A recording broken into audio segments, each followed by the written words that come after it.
You've coached me before too, When? in New York. During the tour? Podcast Summit tour? Mm-hmm. Oh, good. Did you do any of the stuff I told you to do? Yes. Okay, good. Reese, how we looking?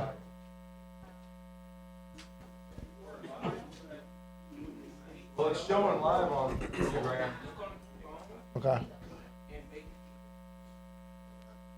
I'm sorry?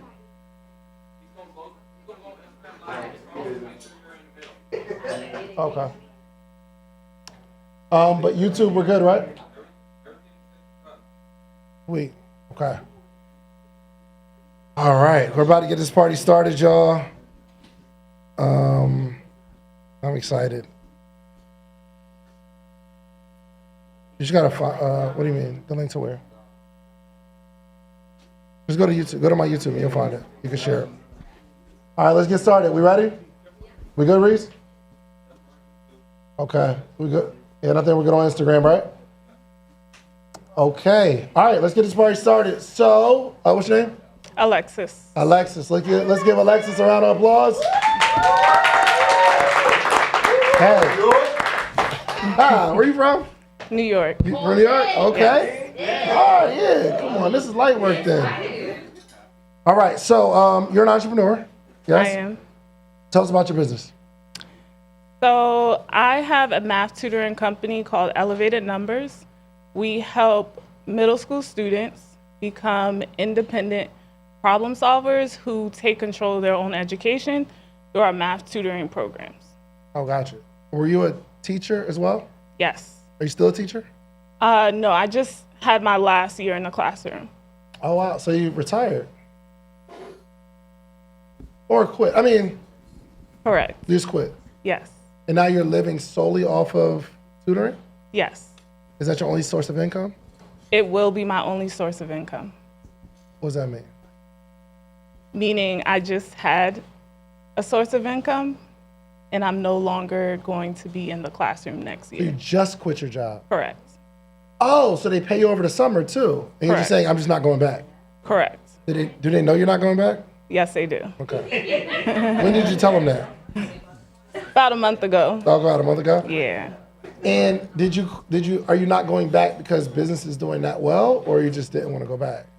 I'm going to be moving and I do not want to get another job. My business is not quite there yet, but I know that I can get there. I can replace my income. And How do you know that? because I've been showing evidence of that over the past few months. And yeah, I am going to replace my income. Okay. So I guess like the last couple months, how much have you been making from the tutoring business? From the tutoring business, I've been making about $2K a month consistently.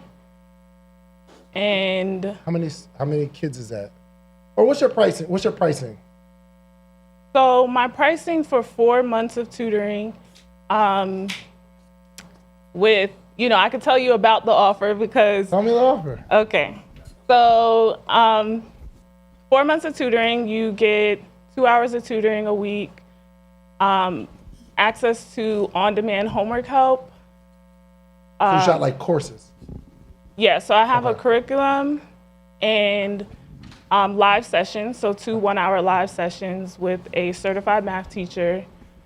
On-demand homework help, so students can take a picture of their homework and get a video response back or hop on a 15-minute call with a tutor within 24 to When 48. you say a tutor, with you or someone else? With me, but of course my business can grow and I'll always so make eventually sure. it will be with us. Right, Okay, gotcha. But right. right now it's you handling it. Correct. Okay. I also offer 30-minute office hours on Saturdays. That's a one-on-one session. My 2-hour live sessions, those are in small groups. And I think I covered the sorry, real quick. deliverables. So the 2-hour weekly is group. Yeah, small group They tutoring. also get office hours on Saturday. They can do a 30-minute one-on-one. Yes, They can send you their homework and you'll send them a video on how to do their homework. correct. and there was something else you offer. And this is for 4 months. Correct. How much do you charge for that? It's just $1,600. $1,600 for 4 months, which is $400 a month, Correct. which is $100 a week, Correct. right? Yeah. Okay. My clients pay in full. Yeah, I would too, because I don't want you to change your mind. Right? I would pay in full, because I don't want you to change your mind. $100 a week, right? 2 hours of group. How many kids are in a group? 5 to 6. I cap them at 6 students right now. Hold on. How many clients do you have? 10. You have 10 clients. Yeah. So over the summer, you made $16,000. No. So I had a summer offer, which was for 6 weeks. So it was about little less than half the price. Because it's 2 months, or is it still the 4 months? 6 weeks, so a month and a half. Okay. Okay. It was still at the rate of $100 a week. So $100 a week. Group sessions, 2 hours. What days and what times? So depending on what cohort you're in, but I do like a Monday, Wednesday, or Tuesday, Yeah, Thursday. so you're on a call 4 days a week? Yes. So 4 days a week, 2 hours a day, which is 8 hours a week for 4 months, and office hours for 30 minutes every Yes. Saturday. Optional That's one-on-one office hours. though. Yeah, optional. So a lot So of if students aren't mastering the material from week to week, then I'll reach out to their parents and I'll say, hey, your child really should sign up for office hours this week. Or if they just want to sign up because, they want to get the most bang for their buck, they can show up every Saturday if that's what they desire. and you're making about $2,000 a month. Yes. You And might get that job, bro. Why do you You're say doing the that? same thing, and it's like you got one-on-one time, and that's a lot. And I could send you my homework, and you could look at the homework and record a little video and send it back. Yeah. At the time, a lot of people are not tapping into everything that's offered in the program. So they're showing up to the live sessions. Their students are doing the independent work on their own. And I tell them if they're struggling with the independent work, that's a sign that they need to sign up for office hours. If I notice something, that's a sign they need to sign up. So right now, it's not like a huge lift for me because they're not signing up for it consistently. The homework help as well, they're not signing up for it consistently, but in the future, I can have a VA, give a homework solution. So right now, it's not a huge lift. Mostly, it's the live sessions that take up most of my time. Yeah, I get the vision. And if you get 20 people, the live sessions become a lot more strenuous. But I think for 4 months, for $1,600, $100 a week, does anybody have kids that they tutor? Not that you tutor, but you have kids that get tutoring? How much they charge? Let me get the mic real quick. So hold on one second. Let me get a microphone real quick. Testing. So, okay, so you got some kids that are tutors. So for my son and my You nephew have to get- together, okay. it's $150 a week. Regular is $75, but because we have my son and my nephew, it's $75 a week each 75 a week per kid, and what do per they get? kid, and they meet every Friday, every Sunday, and I believe every other Saturday. So they meet at 8 o'clock in the morning every Friday and Sunday, and then every other Saturday they meet for Spanish tutoring. So 3 times a week, Yes, 75. So that's normal. yes, She That's a she could terrible probably business to go run, up though. She could probably go up. isn't it? It's not. 70? No. So what she can do, so how they offered it to us was, so you can also pay weekly if you want to, but that price will be higher. So if someone has a 6-week course, of course, you're not going to get the discount for the 4 months, but you'll go up on the price. And then you'll be like, because me, I like discounts. I'll be like, oh, it's cheaper to just go ahead and get the 4 months because we know they're not going to learn Spanish in 6 weeks, right? So, Hold on. So I can get a tutor to teach my child for $75 a week and they get like 3 sessions?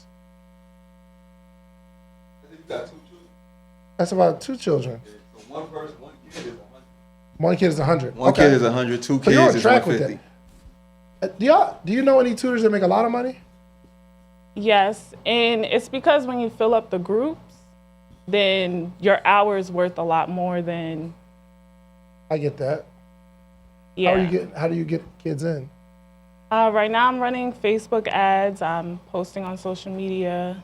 I'm sorry. The $2,000 a month that you're making, is that including ads? Yes, That's after ad spend. yes. How much did you bring in gross? I'm spending about $300 on ads a month. So are you saying you brought in And I have other 2,300? business expenses as well. Right. So you're saying you brought in 2,300 and minus the 300 ads, you're netting $2,000 a month? No. So again, also because my students pay in full, like, and I'm not generating enough new students every month. Every month I'm profitable in terms of like I pay my business expenses. I pay for a business loan that I took out a couple years ago, and yeah, What'd you take out a loan for? coaching. Oh, to get coached by somebody. Mm-hmm. And that it didn't work? No, Sorry to hear that. But you're still paying on it. Mm-hmm. Okay. Okay, so other than running ads, what's your effort of getting these kids in the program? posting on social media. I'm about to run a referral campaign with my current clients. Like, With the 10 clients? yeah, I'm gonna ask them to give me some referrals, give them an incentive to do it. That's an idea that I'm about to roll out next week. Yeah, so that's my biggest hurdle is lead generation. So How would you go about getting more leads? right now I'm trying to position myself as the authority, as like whenever you think about math, you think about me. How are you doing that? I'm posting to social media, so I'm switching to Facebook now. What's your most popular platform? Or what have you been most active on? So my Instagram was hacked last year, so I had to start over on Instagram. Okay, what's your page? Elevated Numbers. Let's all go to elevated numbers. Elevated numbers _? No, that's the one that's hacked. So Oh, I that's was one that active there wow, okay. Elevated numbers without the underscore. without the underscore. Okay. But right now I switched my platforms to Facebook because I feel like my ideal client is on Facebook. So as much as Instagram was like easier for me, I felt more comfortable on there. I need to be on Facebook where my community is, like on my personal page where, because all of the people I grew up with, they have children and, you know, Gotcha. like my network, And I how think often is are you where. posting on Facebook? Now daily, Daily? yeah. Good. Okay. I think the model offers a lot. Sell us. Anybody got kids that can use help with math? Middle school? Sell me. Do you do elementary too or just middle school? I do middle school. So although I can help a middle schooler, the lowest I would go is 4th grade. I'm really trying to stay in my niche because it's my expertise, right? Yeah, I got you. 7th, 8th, and 9th grade math, really helping kids develop the foundation that they need to be successful in high school math. Got you. Okay. All right, so sell me. So I do know that you have a teenager, Yeah. and so, Real bad at math too. No, for real, like real bad. okay. Like What scary almost. Because have you noticed that makes you say that? She don't understand money and how like, yeah, but I mean, that ain't cool. She doesn't understand money, and you start talking about money, or it just like breaks down, and she gets frustrated. And what have you done in the past to help her? I try to teach her in that particular situation what I can, and I think I'm pretty good at math, but I don't know how to teach her the foundational stuff. Okay. And what do you want to see in her future? Like what goals To do be you have? good at math, because I know a good entrepreneur has to understand math. Absolutely, I totally agree. Okay, and so you really want her to be strong with money. Yeah. Does she have any goals around college? Yeah. Yeah. Just go to college. Okay. So yeah, just like you were saying, math is critical.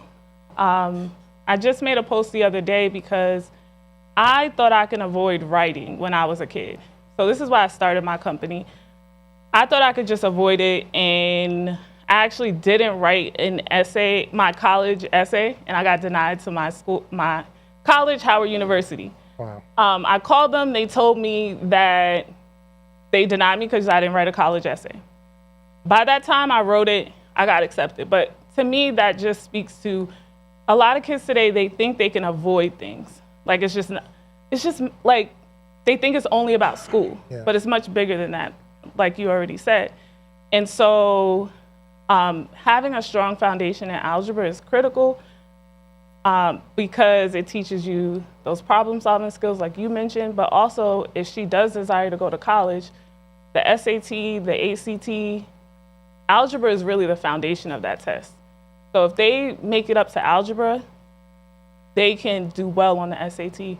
And so if you want to help her establish that foundation so that she no longer has to worry about math, she can feel confident that she can problem solve around it,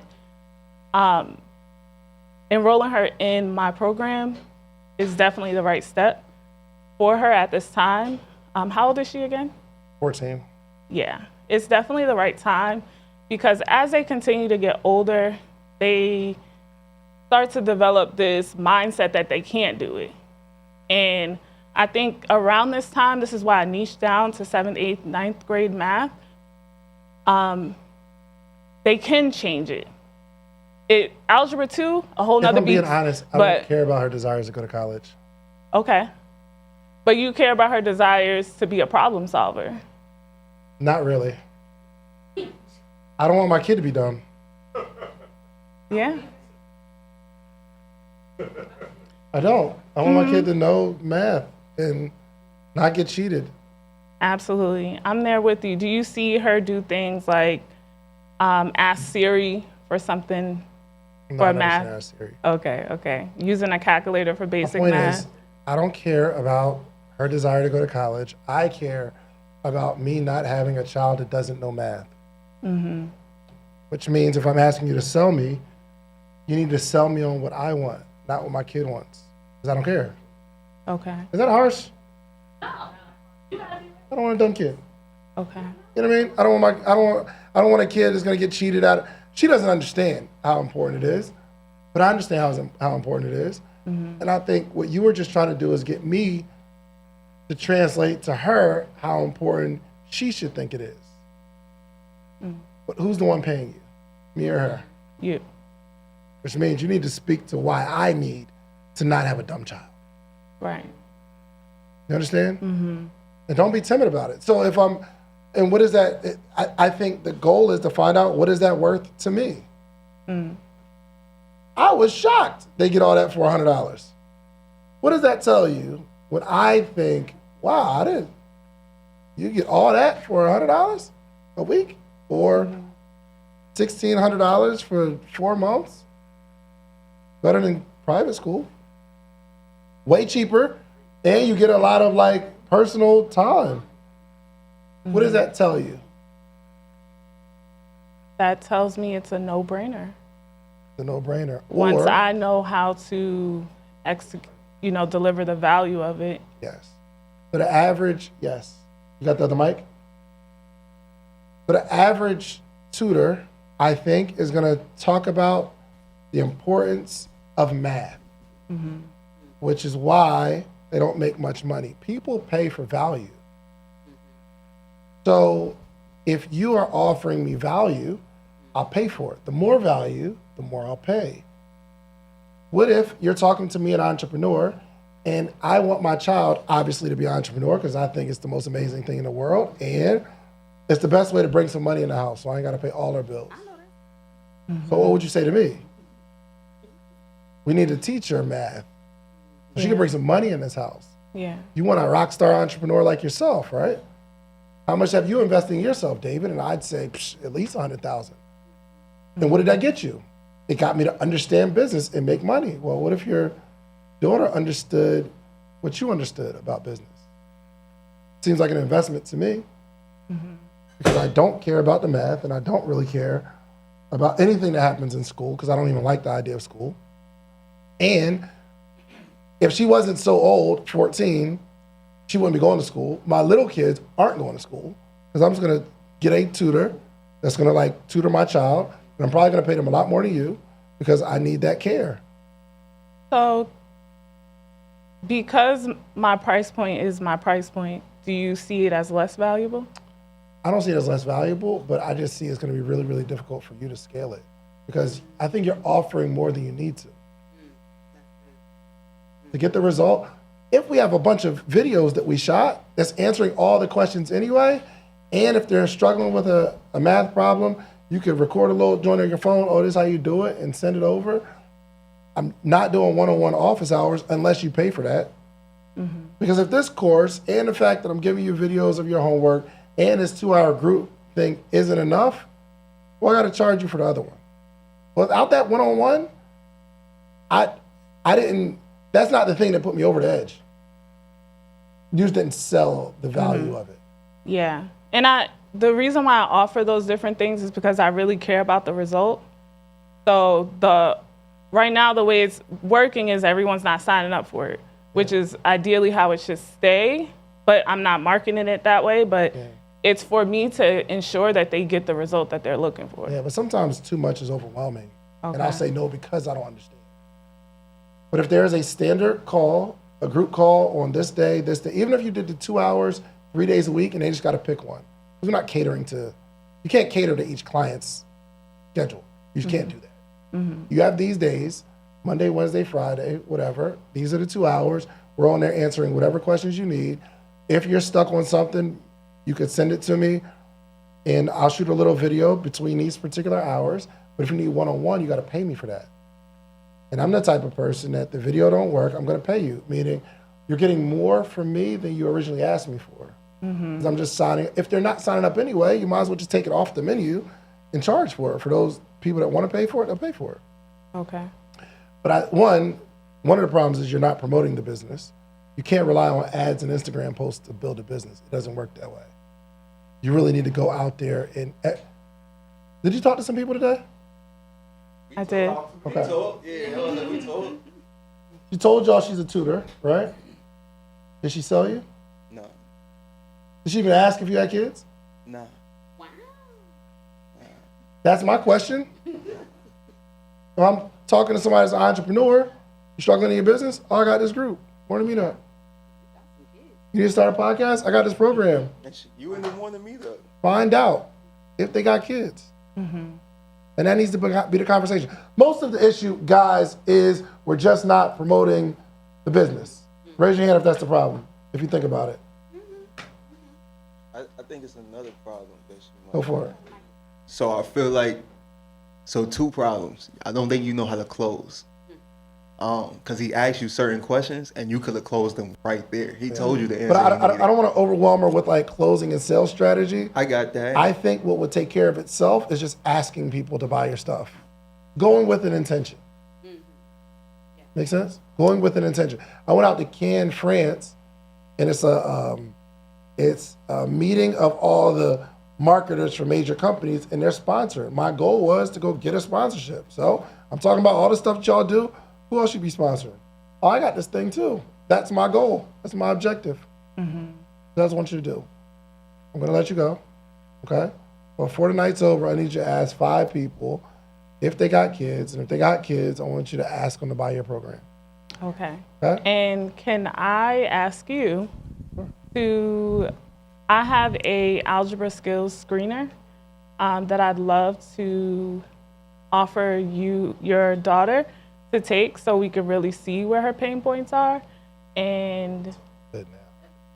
You talking good. That's a little lead magnet right there. I like that. You talking good.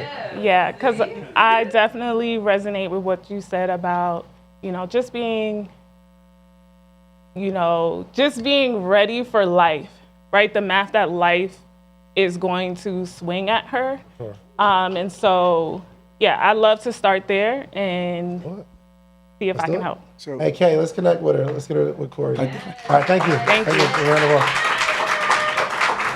Clap it up, yes. We love to see it. We love to see it. Yes. Okay. there you go, girl. Y'all, she did a good job. Who's Are next? you gonna get her to hire her? Okay, then we gotta get her connected. Okay, we gotta get her connected. Okay. For sure. All right, next one, graphic designer. Let's get it. It's not credit. You And what? ready? The next one, we'll let them volunteer. So but he's here now. Give him a round of applause. A round of applause for him, please. Thank you. All right, let's get to it. Probably that. You can keep it running. No, you keep it running. We'll just adjust for him. All right. We still good, Reese? Okay. Y'all all right so far? Good. Who wants to come next? Oh, good. Look at y'all. Now, here's the thing. Let me just explain something to y'all. The hot seat isn't. It's not a tough experience. It's not that bad. It's the clips that I decide to pull to put on Instagram. That's the thing. And sometimes we put some stuff together just to make it sound like for shock value. Right. But the actual conversation itself isn't that bad. You know what I mean? Unless y'all say something crazy. Hey, Sometimes. I do want to say one thing. The last episode that David did, Talik and us were talking on MMU, and I want to give you a forewarning. It's like, if you come up here, be authentic. Keep your mind open to whatever comes your way, because here is a family. And one of the problems that David sees in people is they come there not being authentic, and then he gets his fangs out, right? Because so I'm just with what I'm saying. Hey, don't be, David be tripping. So just be authentic. That's all I'm gonna say. All right, let's get to it. Reese, we good? All right, introduce yourself. Bring the mic close. Bring the mic closer. Move it. All right, introduce yourself. My name is Donald Terry, graphic designer. My bread and butter is logos and t-shirt design. Oh, nice. That's me. You don't make no money, huh? Wow, what you mean? So, okay, so, no, actually, Hey, what kind of as depends a on graphic designer, I do okay. I do okay. what do you mean? What you mean? What do you mean? Like, You say you I do okay. What do you Yeah, mean? I pay my About- bills. That's okay to you? Right now, I mean, everybody wants to grow. I'm trying to grow too. Okay. That's why I'm here. About how much you make as a graphic designer? Well, it depends on its projects, right? It's a project. So, Around range about from, average. Let me ask you, do you know what you made last year? oh, I was working last year. You had a job last year? I had a job Where'd last you year. working? I was doing some manufacturing. And And you quit that? I was doing hustle. I was doing, design stuff on the side. You quit that to do full-time design work? So here's why. You got fired. Okay. Right? Here's why. So I went on vacation, right? And spend time with Did kids. you get fired or did you quit? Son, I quit. You quit? Yeah. Okay, that's I all I quit. need to know. No, but I'm telling you why. It doesn't matter. Why All you go ahead. quit. It really doesn't matter why you Yeah, quit. it doesn't matter. Go ahead. But you quit and you decided that you could do better as an entrepreneur than on your Facts. job? Yes. Okay. How much was you making on your job? 70. 70,000? And How much did you make as a designer last year? Do you know? Not even close. You don't know. No, I don't know. You have Like no maybe, idea. Maybe no, it was like maybe like five bands, like 5,000. For the whole year. Yeah, because I wasn't doing it. But now you're forced to do it. Of course. Okay. Mm-hmm. And what do you have an average now per month? Well, I literally just started like 2 months ago. When did you quit your job? 2 months ago. 2 months ago you quit. Yeah.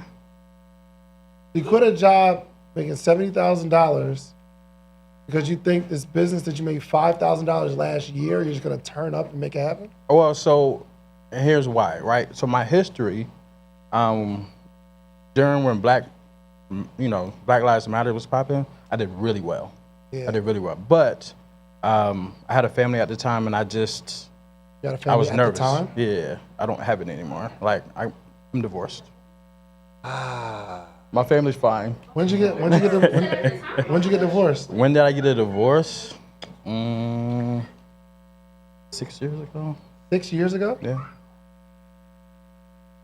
That whole Black Lives Matter movement wasn't 6 years ago. I'm saying, but I was trying to figure it out, right? I was trying to figure it out. Figure what out? Just my family thing. Like this, we're not gonna talk about my family thing, right? That's different. But I mean, but it's a part of like the story of understanding like how you got here though. how I got, Like where you're at in life in Yeah. terms of business and stuff like that. okay. So, what were you like separated for a while? Are you saying like you just got No, we separated for a officially? while. We were separated for a while. Then Gotcha. we got divorced. Okay. Yes. Do you have kids? I have two. You get to see them? I see my kids every week. Okay, good. Yeah. Okay, all right, cool. So, you quit. Yes. Okay, now I do want to know. Give me a quick story why you quit though. It seemed like it was about to get long. So It's like I was on a boat, right? And I was just like, why did you quit? I mean, so my job history, I bounce from job to job. Cool? Because I have a problem with authority.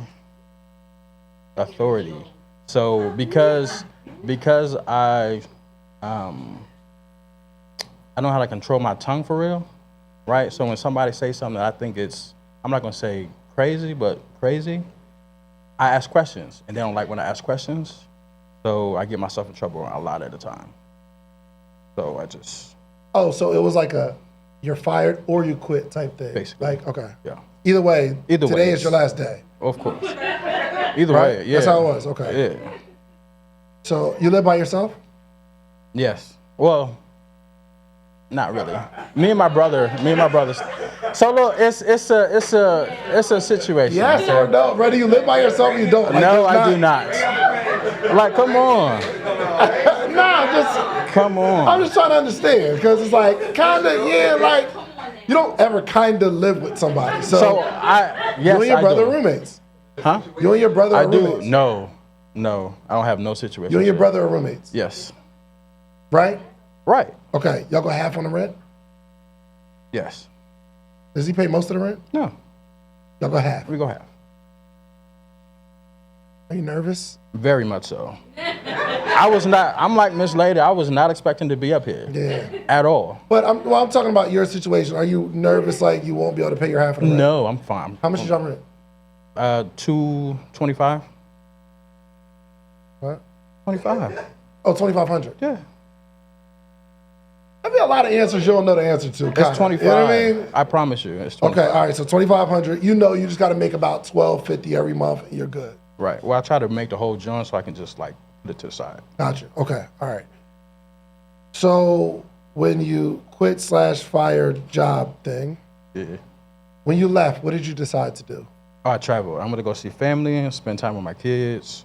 I haven't been in Jersey in like mad long, so I went back home. Yeah.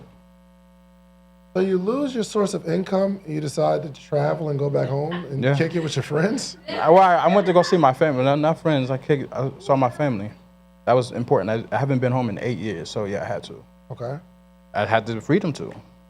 And then when you get back home, Hustle. what'd you do? What does that look like? What is it? Reach out. So I had a couple of connects with different brands, so making t-shirt designs. How much you charge for those? It depends. If it's a range from like 350 to 1,000, Okay. Depending on what? depending on what the project is, if it's just lettering, if it's a whole logo, all that. Okay.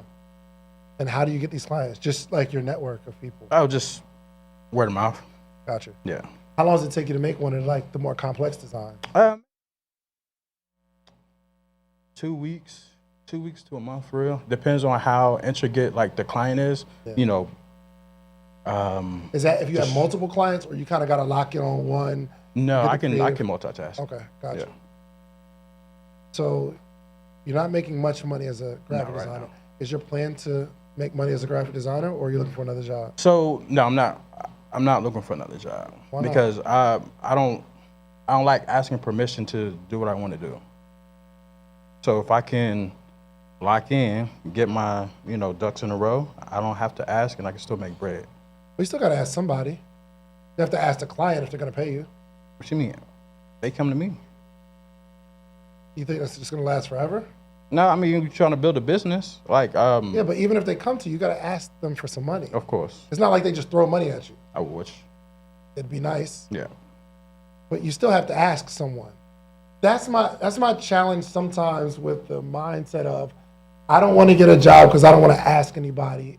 You still got to ask your clients for the money. And then you send them something and they want a bunch of revisions and it ain't right and it goes back and forth. And Of course. you got to sometimes chase them down for the money that they owe you. They don't want to pay you all of it together, or they put down a deposit and we go back and forth and they're like, yo, we're just not getting it. And I just don't like, and this is just me. I don't like the mindset of, I don't want to get a job because I don't want nobody telling me what to do. And you'll always have somebody telling you what So to it's do. not, so it's that, right? But the bigger reason for me is just freedom for me to be able to move around like I want to. Go see my family in Jersey. Go see my, kids up in Fayetteville. If you don't have any money, you can't do that. What? Truth. But like, I mean, I understand. It's not freedom. I understand Entrepreneurship that. is not freedom for freedom's sake. It's almost like you have to be bound to the thing for a while, for a long time. Yeah.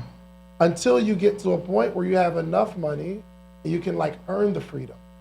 So So it's not like we just just get to kick it. I mean, I understand. I'm not saying it's just like, okay, I'm an entrepreneur and I can just move around. Like, I'm a designer. I can work from right there, right? So I can move. It's the freedom to move around and still hustle. How many clients do you have right now? Right now, 2. After those 2, Yeah. what do we do? Are you Well- just hoping that 2 more come? No, so I mean, the goal is to build this a brand. Okay, we're getting somewhere. The goal is to build a brand. Yes. Tell me how you're going to build the brand. Pop-ups. What I'm doing now. Hey, hold on. Whose show is this? All right, I got you. Just give me a minute. I know. No, don't give him a mic, please. No, hold on. I'm trying to get somewhere because I need to understand. I'm trying to understand how you see the world. How do I see the I'm world? trying to understand how you see the world and how it works. Okay. So after these 2 clients, Yes. are they almost done? Are you almost done their project? Well, they're really like ongoing clients. Yeah. I'm just working for a couple brands that I need a t-shirt design. Okay, bang. Okay. And your goal is to build a brand, meaning a personal brand or like a clothing brand? Both, actually. Okay. Let's talk about personal brand. What's Okay. the goal? The goal is to, You don't know, do you? well, for a personal brand, I just want people to don't know. know the story, right? So, You just want people to know the story. You haven't really oh, sat for a down personal and brand, thought no. about it. No, not a personal Okay. brand. All right, let's talk about something I know you sat down and thought about. Okay. It's a clothing brand. Yes. You have the name and the concept? I do have the name and the concept. Okay. But it's You- not trademarked yet or anything like that, so I don't want to. I mean, I can. It's cool. Like, No, I you don't care. have to. Have you been working on the designs? Yes. Okay. How many designs you have? I have 5. So when are we going to launch those? I want to do it. I was supposed to do it by today because I wanted to just have it ready, but I got one more design that's not finished yet.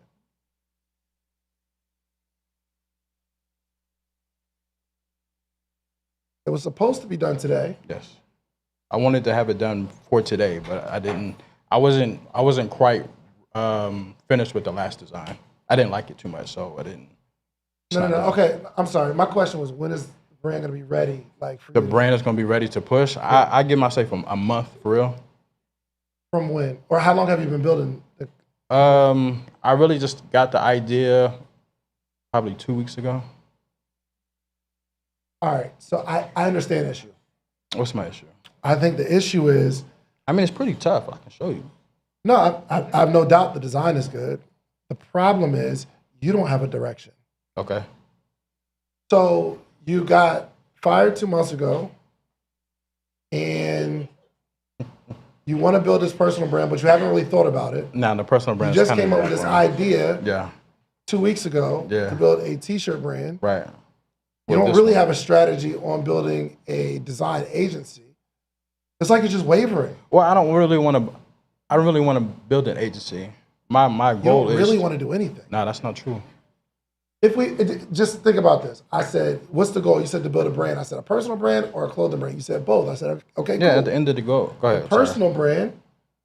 So where do we want to go with the personal brand? And we quickly realized you haven't really thought about that one yet. Of course. And then we started talking about the t-shirt brand, and this is some new idea over the last 2 weeks. And I said, when's it going to be ready? You said it was supposed to be done by today, but now we don't know when it's supposed to be done, which means today was like, oh, well, like I don't know if it was like for this event, but I just put this out 2 days ago. I know. So my point is, you need a focus. You need like some sort of idea of where you want to be and who you want to become. And you don't have that yet. Okay. Like you wake up in the morning and figure it out every day. But we don't have a clear vision about tomorrow. Okay. And not to attack you. No, it's but okay. I'm good. You need to like think about that. How old are you? 37 actually. 37. Yeah. Bruh. Damn. No, I'm just saying it's a little late to not have a direction. Okay.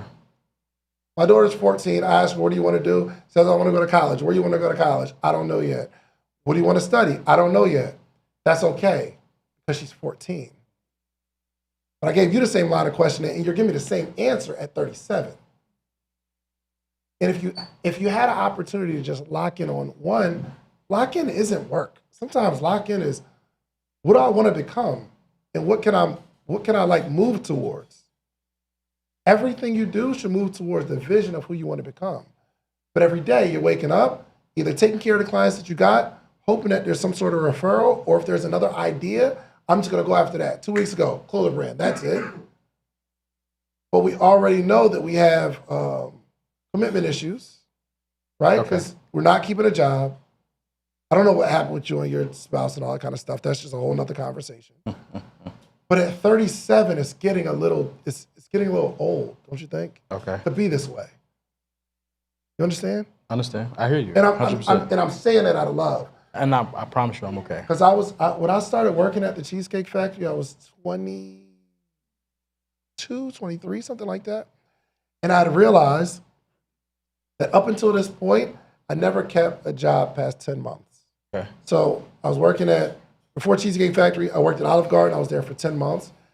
While I was working at Olive Garden, I was working a security job. So I was doing them both. I was there about 6 or 7 months. When I got the job at Cheesecake Factory, they fired me because I was getting off work late, and it just didn't work out. Before that, I worked at Applebee's 2-3 months. Before that, Circuit City. I've never done anything past 10 months. And then, here's what's crazy. I started looking at like my personal relationships. And up until this point, I had never been in a relationship past 10 months. Okay. I saw that as a problem at 25, because if this happens for the last 25 years, it's very possible that if I let it go this way, it'll happen like this for the next 25. So 37, right? When you were 27, you probably had some sort of idea what you want to do, or you were having fun or something. But did you have a job when you were a teenager? Yeah. Where'd you work? I was working since I was 15. How much money did you make when you were a kid? You don't even have to tell me. I know. Okay. Probably a couple $1,000s a month, if that. I was making, back then, first job was at $5.15 an hour. $5.15 an hour, a few $100s a week. Mm-hmm. For the last 20 years, from 17 to 37, you're making about the same amount of money. Now, you had some ups with your corporate job, and you was making $70,000, but that didn't last long. But right now, where we are, we're making about the same amount of money as we was making 20 years ago. Okay. But it's not the economy. It's only because you haven't sat down and figured out who I want to become. What do I want to do with my life? Where's the direction? But spend time doing that. Seriously. Spend some time doing that because things will unlock. And then you'll realize if this is where I want to go, when a shiny object comes my way or some opportunity, I'm not doing that because it's not taking me there. You understand? Yeah. And I'm sure you have a different viewpoint about who you are and the direction that you're going. Yeah. Understand. But it's very possible for the next 10 years to be in the same situation you're in right now in terms of this is what I want to do. And if it changes or you need to like start getting into personal development, lock in. So when I noticed the fact that I never did anything past 10 months, I said, I am going to stay at this job at least a year just to prove to myself that I could beat my record. Okay. And at that point, I was an entrepreneur too. And I'm like, I'm not going to be at this job long. I never envisioned myself being a server forever. I'm a server right now to make some money because one day my dreams are going to come true. But I had to really humble myself and say, I'm giving up on my dream of being an entrepreneur so I can lock in on something, at least to beat my record, because I'm scatterbrained. And I believe that was the thing that helped me lock in. I wound up being at the Cheesecake Factory for 6 years, but if it wasn't for the 6 years, I wouldn't have been able to spend the next 6 years building my t-shirt brand and building all the stuff that I built because I decided to stay somewhere. And now it's on my wall. Consistency is the only cheat code. But you got to be consistent in something. And you haven't proved to yourself that you could be consistent in something to see it through. Got it? So what are you going to do tonight? Do my plan. A business plan isn't just for investors. Understand. A business plan is for us, which incorporates a life plan and like the total vision we want to see. Because I believe you can make $100,000, $200,000, $300,000 a year, $1 million a year. If you sat down, you put your creative mind to work, and you locked in on that idea for a long period of time, you'll get it. Got it? Good job. Clap it up. You did good. You did good. Pick one and do it. Was I talking to anybody else? Was I talking to you? I mean, I wasn't talking to you, I was talking to him, but was I talking to you too? We really, I mean, that's the name of the game. Think about the people that you admire. There's nobody you admire that hasn't been doing the same thing for a long period of time. Like we want to be that person, but we don't want to do what that person did. And it doesn't have to be the same industry. We got to adopt the same traits. You feel me? You coming? Come on. All right, give a round of applause. All right, so y'all all right so far? Okay, cool. So let me give y'all some, we are gonna do after this, we're gonna do a quick break, okay? And then we're gonna give away some equipment. Giving y'all a Mac computer and 2 microphones. I trust God. Oh, it's going down. It's going down. So here's the rules, okay? Here's the rules. Did everyone get a ticket when you came in? Yeah. Okay, if you didn't get a ticket, CK, I believe, K, you on the ticket ministry? Ticket ministry. So one of them will give you a ticket, right? We also have, we're gonna take a quick lunch break. If you go get a cheesesteak from Uncle Phil, anybody hungry? Have anyone ever had Uncle Phil's cheesesteaks? Oh my God. It's bussin'. They're divine. So if you go get it from Philly, They're from Philly, yeah. Yeah. I already asked. It's the first cheesesteak I ever had where I didn't need a bunch of ketchup. So if you get a cheesesteak, you get Jay Hill, what's up, bro? I see your ticket. No, I'm I see you, bro. screaming. So, well, they need the other. Okay, all right. So anyway, so if you get a cheesesteak, you'll get another ticket that you can put in the raffle. We've got T-shirts that are $40. We're selling 5 for $100. Okay. If you get 5 for $100, you get 5 tickets that go into the raffle, so it increases your chances. And we're gonna give away 2 computers. We're giving away 2 computers, Kay? Yeah. Okay. We doing 2 computers?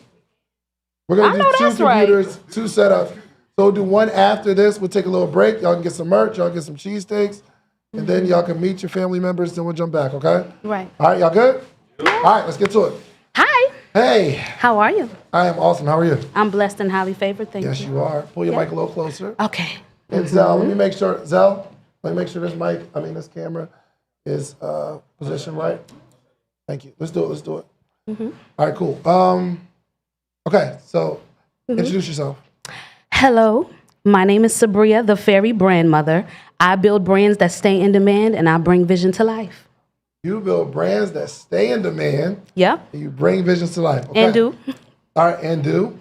All right, so what brands have you built so far? Ooh, so I worked on BB Judy's Kaleidoscope brand. What did you do? I designed a couple of things for, her hair care. I recently was working with D.L. Hughley. He is restarting his show at the Ice House in California. That's the biggest comedy club in America. He's doing Wednesdays at the DL, I think it's called. I branded that. I'm constantly branding for the Ice House. But yeah, I don't know. I'm always working on brands, if that makes sense. Oh, you get into this money, huh? And I do. And do. Okay, how long you been doing it? For 8 years now. 8 years. But I will say this, I didn't take it seriously until COVID. Gotcha. Okay, well, a lot of. Right. 6-figure business? Yeah, I just made 6 figures last year. Yeah, congratulations. Thank you. Are you on the same track this year? Yes, I am. Good. So what is the biggest challenge that you're having now?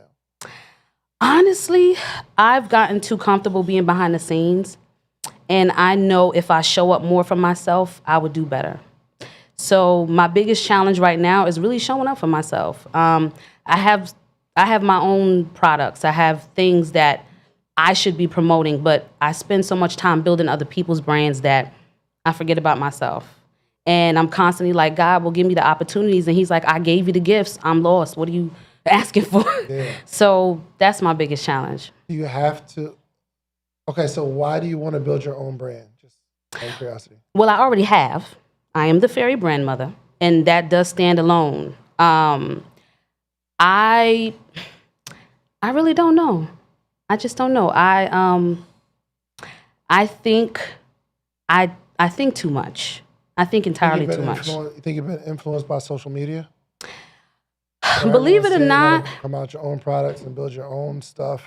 sometimes I do have my moments where I see other people who are doing what I do, and I'll be honest, I don't think they're as talented as me, but they know the people, and they have the influence, and I'm sure they built up the influence. But my whole thing is like I don't really know the right people, if that makes sense. So I overthink it. You work on amazing, like really big brands. What do you mean you don't know the right people? I'll put it to you like this. I've worked with a lot of people. Everybody don't want to share me. Everybody don't tell everyone that I've worked on their brand. And I think half the time is because they don't want to share me. And they're like, look, I like what you do for me. But I also think some people are just like, you're not popular enough for me to tell people about you. So that's half of the issue. I don't think that's the case. I think it's either if you're doing something for me, why would I tell other people this is what you did for me if I need you to work on my stuff? Because if you get too big, one, you'll start charging me more money, and two, my work will start coming slower. Well, some people might think that. I have clients that's been grandfathered in with me, that's been working for years. And I thank God that most of my clients, when they work with me, they don't go to anybody else. And they know themselves that I'm still I've always been authentic. Yeah, they're not gonna go to anybody else. Yeah. But they're not gonna tell somebody else about you. Perhaps. But why would you expect them to? That's the thing I don't. I used to when I first started. I've now learned that it's not their responsibility. It's my responsibility to promote myself. So I really don't get upset about that. So you want to promote yourself to do more work like you're doing for other clients? Yes. But that's not what you just said. What did I just say? You said the goal is to build your own brand because you want to stop building other people's brands. But then you're saying, well, I want Well, I Tutor don't affirming wanna- to build other people's brands. So I don't want to stop building other people's brands because I do believe that I'm gifted to do that. I do want to, Hold on, real however, quick. She ain't say that. Did I? what I You said. said that, right? What I said. No, you're saying you say you're building I do everybody wanna- else's brand, but you need to build your own. So I can do both. Not about, I think you can do whatever you Okay. want to do. My Okay. question is, what do you want to do? Okay, so my goal is to eventually build myself to the point where I can go out and speak and teach people and my business can run itself. And eventually I want to open up a building. The name of my business is called Our Image Matters, LLC. I want that building to be the answer to welfare programs where you can come in and learn your own trade and you can actually learn design and learn how to start your own business and stuff. I want that to be built up, you know, aside from the graphic design and branding that I do, because at some point it has to scale. So me building my own brand would allow me to do that, to step aside and be a speaker and be a teacher. But I do have to still get my business to the point where I can hire people and it can run itself. Okay, I think I understand. So one goal is I want a design firm where people will come to me for their branding, and I don't have to do the branding myself. Maybe I'll pay somebody else to do it, but they got Yes. the same eye, same. Exactly. And I'll train them if I have to. For Yep. sure. And coupled with that, you want to go do speaking engagements about what? About branding and marketing. Okay. You know, teach people how to start their business and what it takes to actually fully brand yourself, what branding means, because I don't think people understand what a brand is or what branding means. I think people just get a quick Canva logo and think that'll take them that far. Gotcha. And it's a You lot wanna be deeper a than commissioned that. speaker. Yes. Or you just want to speak. Is it like to be a paid speaker, or is it to just speak on more stages so that people know that I know what I'm talking about?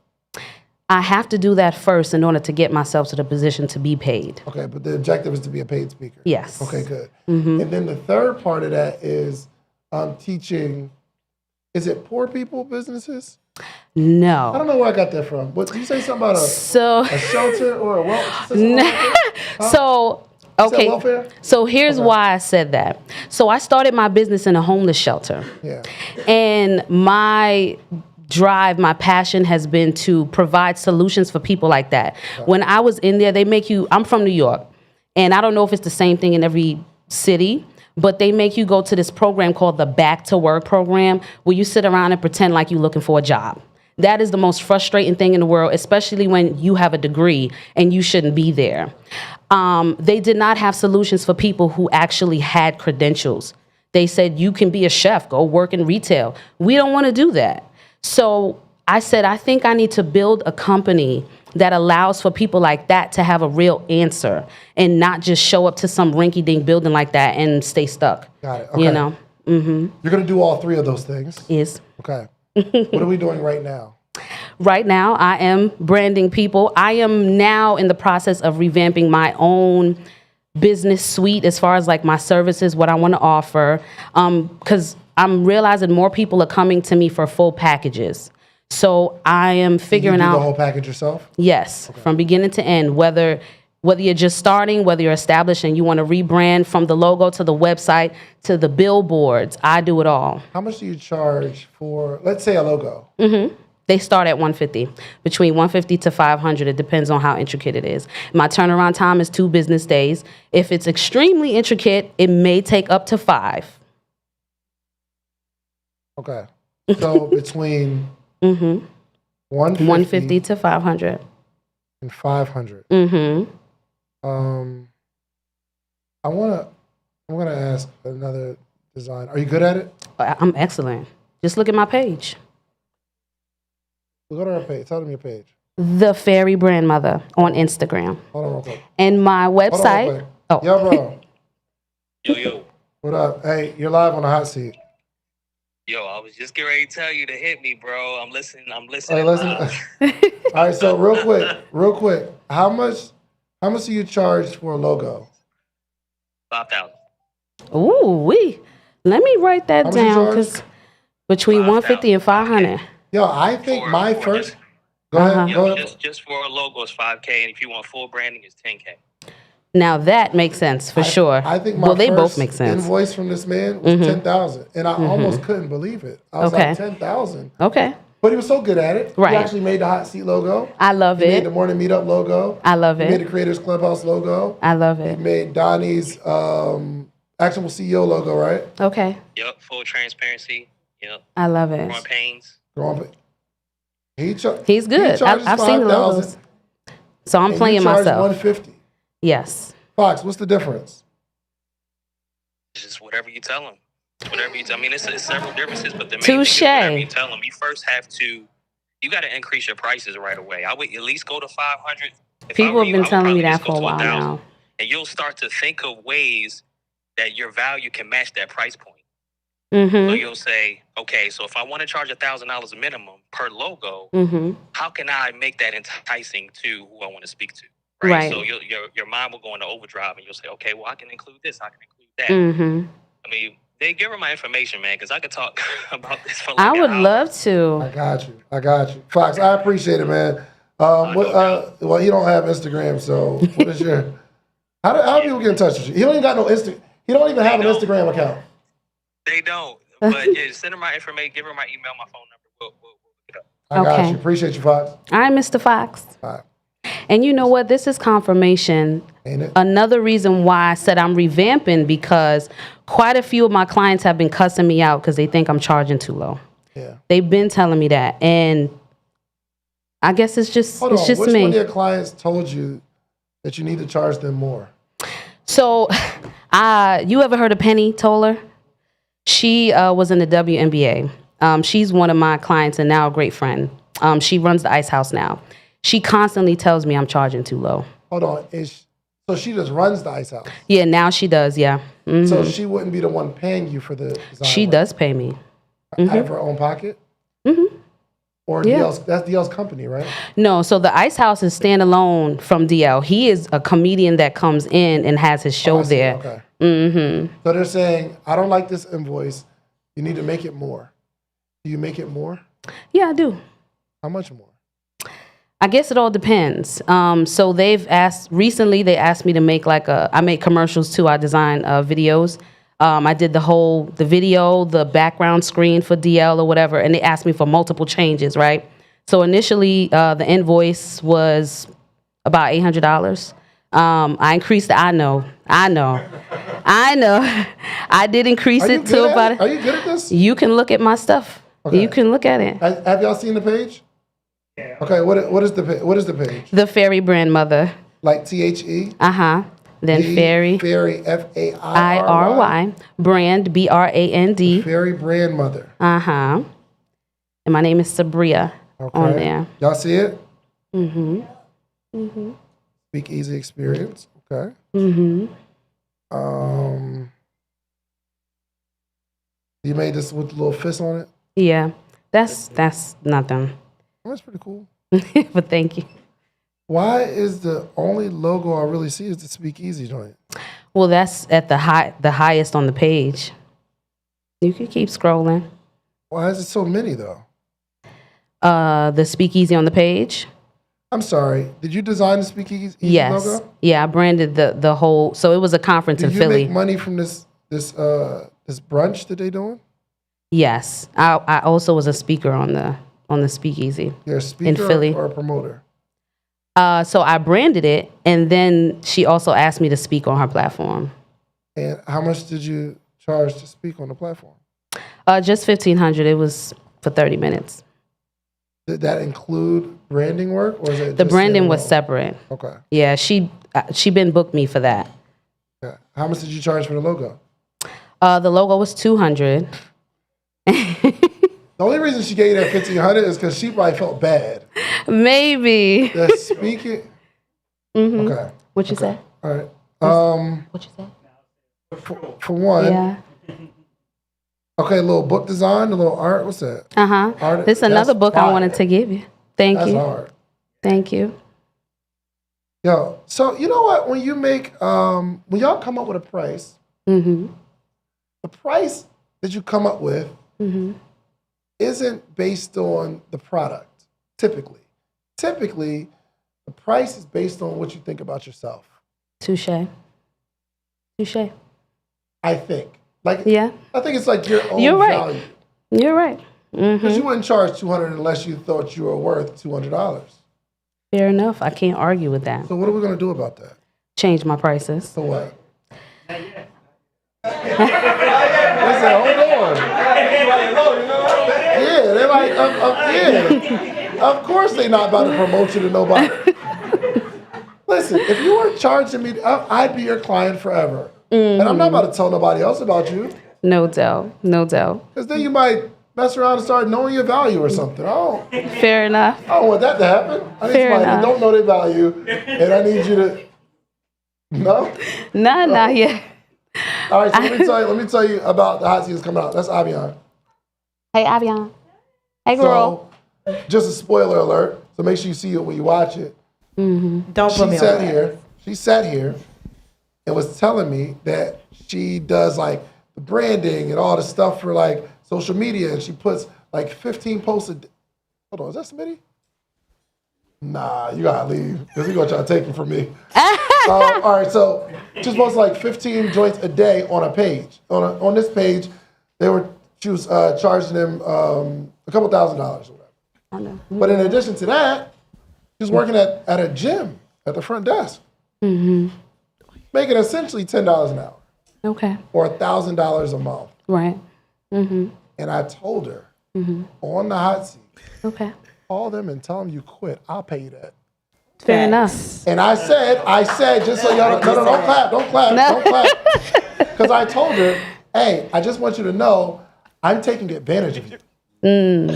You're worth way more than this, but I'm only going to pay you what you think you're worth. So instead of working at the gym, just work for me. I'll pay you the same amount of money. And she was like, cool. And she called them and quit. That I just like met her. Well, we met like one day before. Then my second time really meeting her.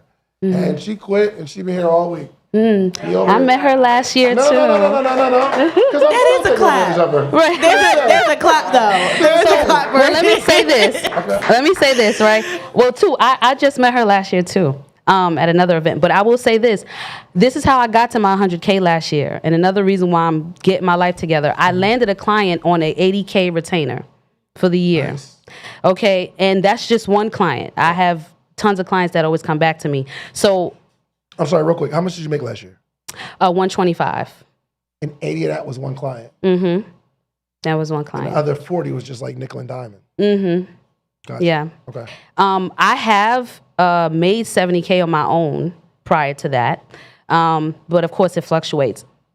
Hence why. And real quick, I'm so sorry. The 80,000. Like, what'd you have to do for this client?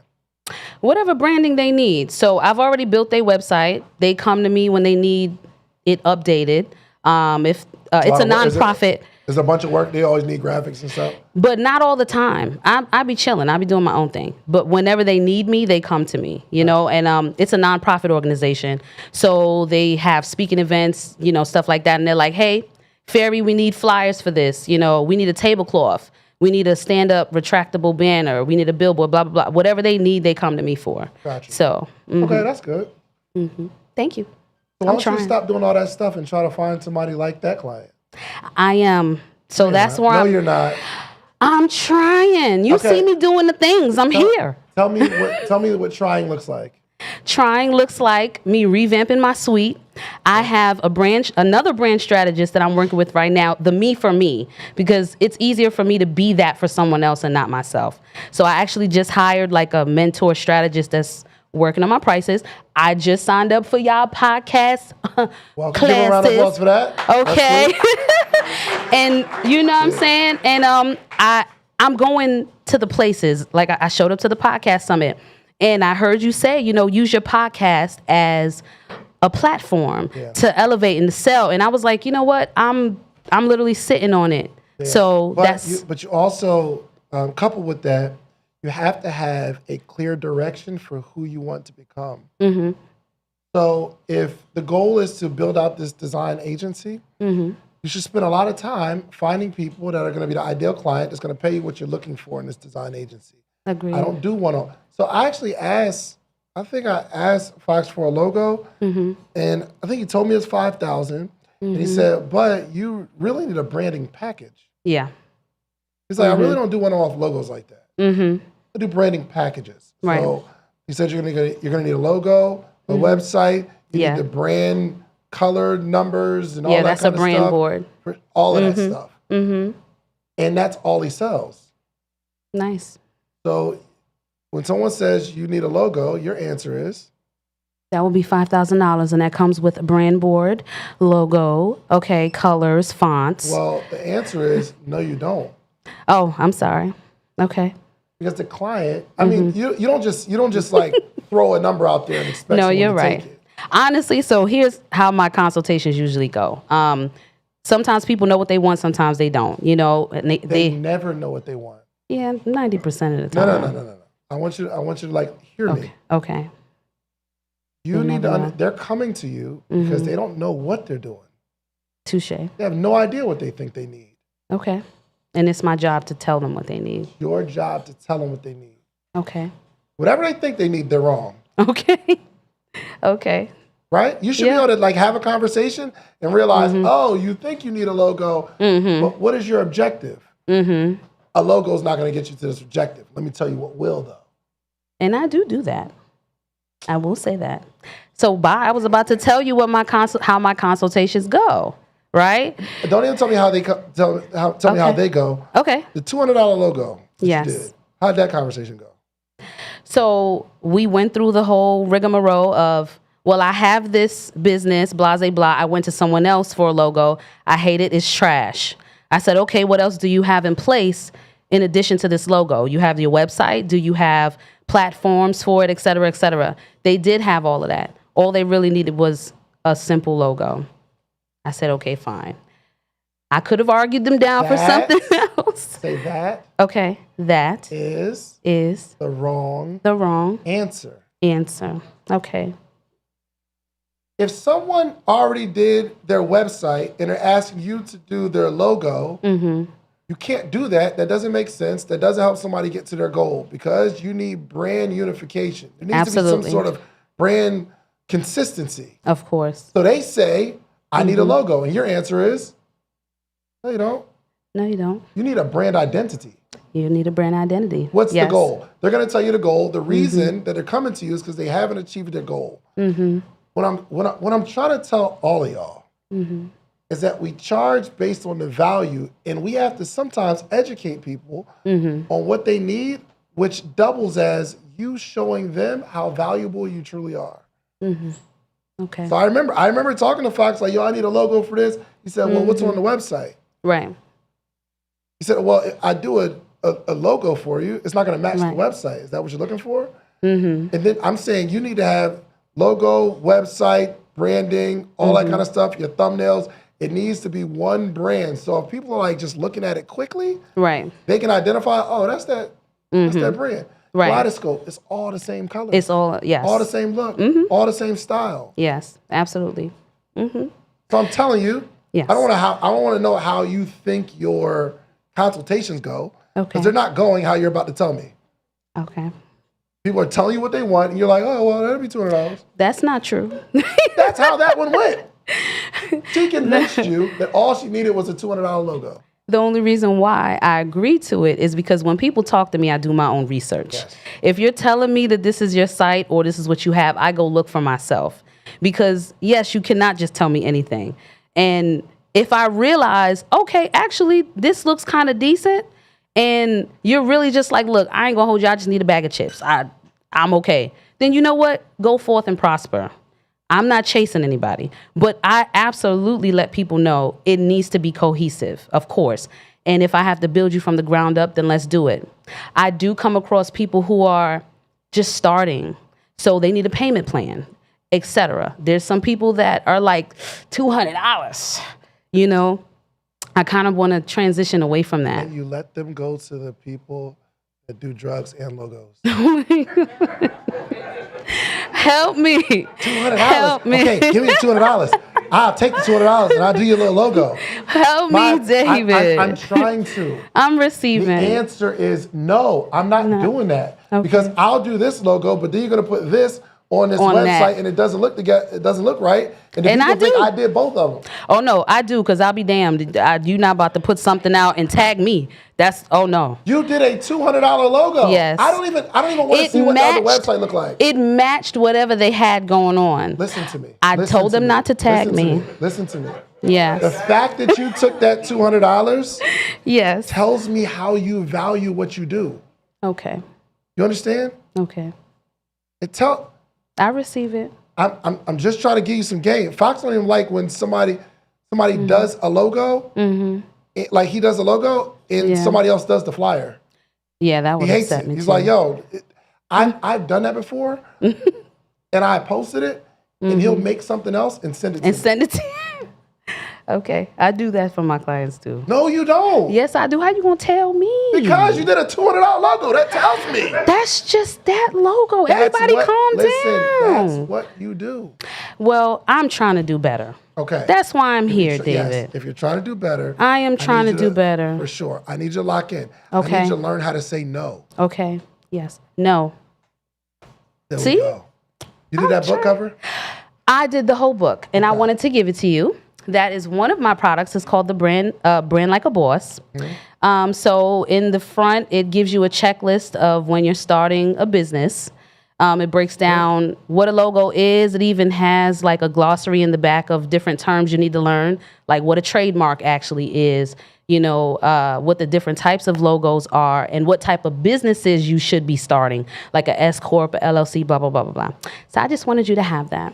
What are you? Are you an LLC or a S Corp? Yeah, LLC. Yeah. United States Patent and Trademark Office. The cost is $250 when registering trademark. Make sure your website has .gov at the end, or else there will be a third-party provider that will charge you extra fees to file for you. Yes. I've learned the hard way. Hold on. Oh, the website that you're registering on. Yes, because there's third-party websites when you want to trademark will charge you extra money because they'll be filing for you. So. Yeah, absolutely. Yeah. There's a lot in here I want to go over because Okay. some of the stuff isn't actually not super accurate. Okay. Okay. Okay. Listen, that's why I'm here. I'm open for. I told God I'm gonna do whatever's necessary to be who He's called me to be. Good. Okay. So. So we need to identify the direction that we're going. Yes. Are we teaching people branding? Are we doing branding like we're just a premium service? Are we a motivational speaker? Or are we trying to help like homeless people get a job? No. Not homeless people get a job. It's people in group homes Homeless get shelters. qualified. Shelters get qualified. Yes. It's so many different targets. Okay. What I'd like for you to do is to go into a direction of where you're going. And I'm going to give you how I'm doing this in real time. Okay. So I do a lot of things as an entrepreneur, but I make it very, very clear what I want you to do. Okay. And I am 100% focused right now on this hot seat show because I love it. I spent my whole career talking to entrepreneurs that are successful and they get exposure and they go become more successful. And I want to like do this conversation with you. Okay. And someone reaches out to you and they send you a DM and say, yo, I want to work with you, and your brand elevates because some sort of exposure. I know, I'll be honest, someone's gonna DM her and they're gonna take her away from me because I'm taking advantage of her. Oh, don't take advantage of her. She's nice. No, I have to. I like her. She has to have this. But I told her I expect it. You're going to come to me one day like, yo, I got this opportunity and I've got to leave. And I'm going to say congratulations. I'm that type of person because I really, really want to help people. Yeah. And that's what this hot seat show is for. So look what we're doing. I love it. I put on an event centered around the thing that I want you guys to know me for. They hit me for InvestFest, which I was like, yo, because I told them podcasting last year. Yeah. And he's like, yo, you want to teach on podcasting, entrepreneurship? I said, yo, let me do the hot seat. Yeah. I went to Togetherland. And I love it. It was a big music festival in Dallas. Okay. And I was like, yo, let me do a hot seat live there. They said, cool. I'm about to go to Broccoli City. What's Broccoli they have City? about 100,000 people there. What's I think Broccoli Meg Thee City? Stallion is performing. Oh, I think okay. Sexy Red, We like Megan. Rich. Listen, I this like is Megan. between us, y'all. But it's something about Sexy Red I like. Oh, I don't know what it is. God. I know she toxic and all that. Oh, my but when God. she do a little dance, no, I love you. You know I'm like, yo, you are lit. At least you're honest. Yeah. Maybe it's because she's Anyway. 100% herself. But I was talking to them. I said, I need to get involved with this concert. Okay. And guess what I asked them for me to do? What you asked? Hot seat. Let me do that. I like it. And they said they got beginning artists coming up. I said, let me hot seat those beginning artists because I know they don't know what they're doing. They think their talent's going to get them there, but it's not. So there's based a- off our there's a direction. conversation, what You need to have direction? I don't know. Okay. So Here's the good news. It doesn't even matter. It's whatever you decide, whatever Okay. direction you decide to go in. Okay. Your brain is smart enough to brand that direction.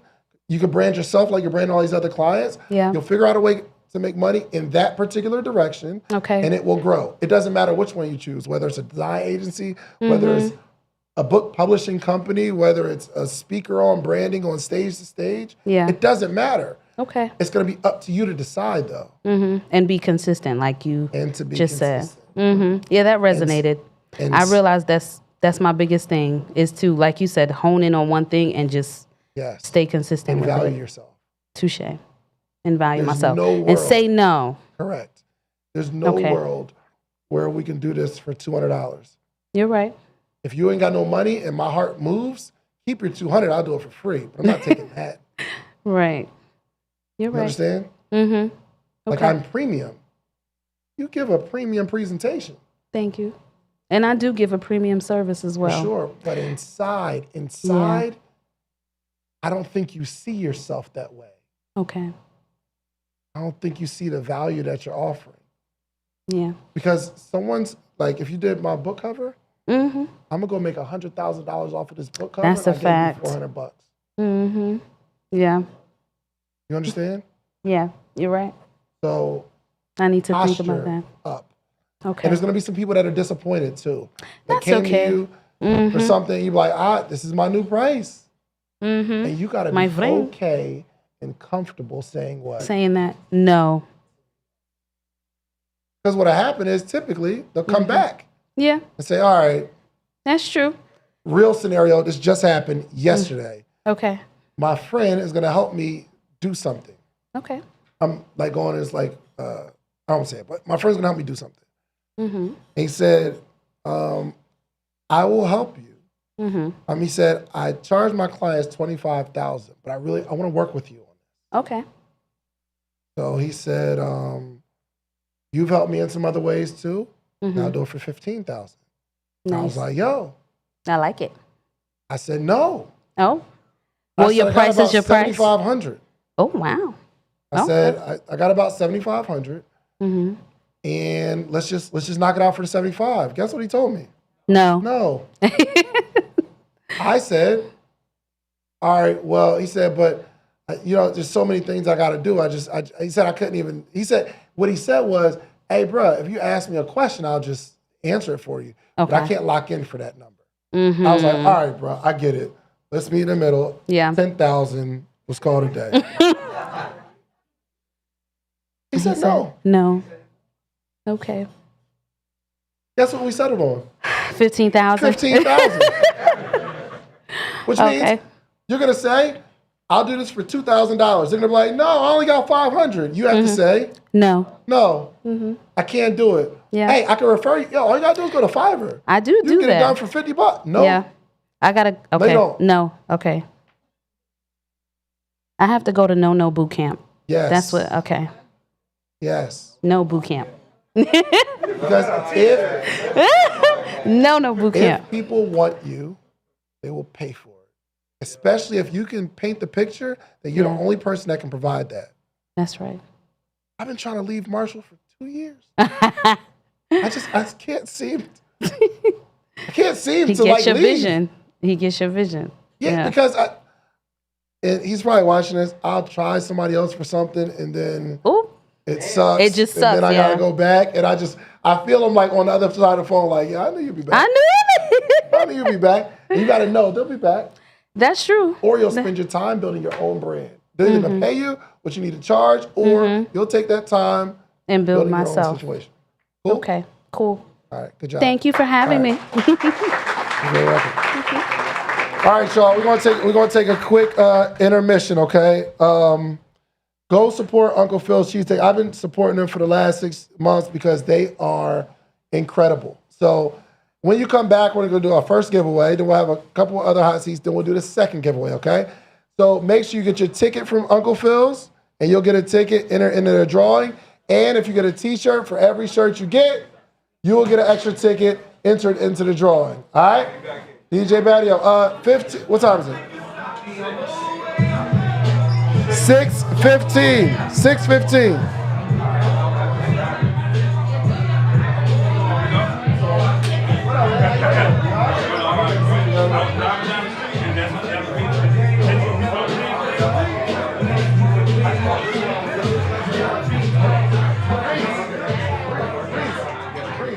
Cut it?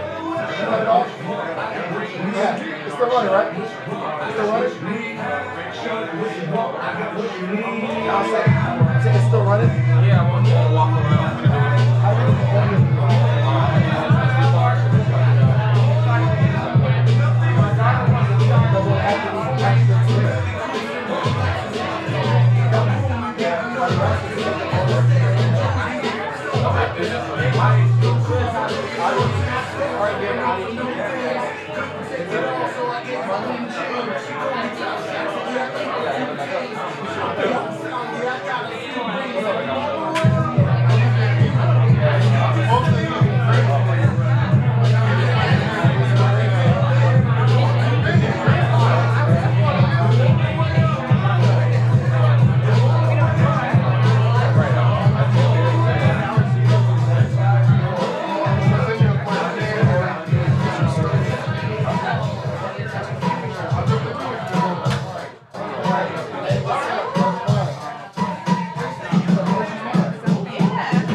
Zell, make sure they mute these though.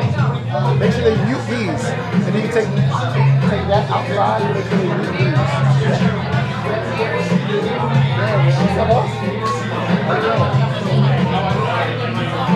Oh, welcome. Yes, sir. Welcome. Yes, sir. August 2nd, you'll be here, right? Let's get it. Yeah, man. How are you?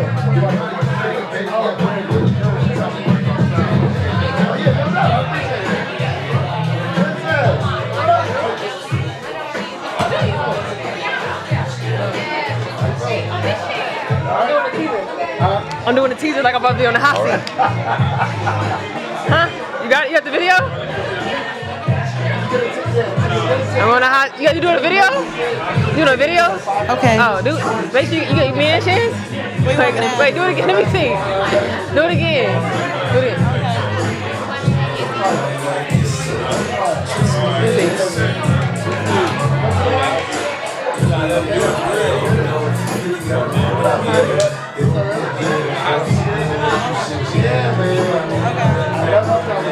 I'm just supposed to ask how to. I have a question for you. We on this hot So, Uncle Philly Cheesesteak is here. Tell him how good Uncle Philly Cheesesteak is. It's pretty good, man. I ain't gonna lie. You know what I'm saying? I'm from Jersey, so I know a little thing about cheesesteaks. And it was pretty good. I ain't gonna lie. It was hot. It was piping hot. I ain't put no ketchup. Now, mind you, you always need ketchup for the cheesesteak. I ain't put no ketchup on it. I just ate half of it. You know what I'm saying? They have no ketchup. So that's how. That's rare. So that means that this one better than the ones that you had before. Yeah, I haven't had any in Atlanta yet. I'm new out here, so. But I said back in Philly, I don't know, it's something I might could attest to it. Gitanos, I don't know if you never heard of Gitanos, whatever. But nah, Uncle Phil's, I mess with them in Atlanta. Y'all heard it. Uncle Phil's, listen, y'all better tune in.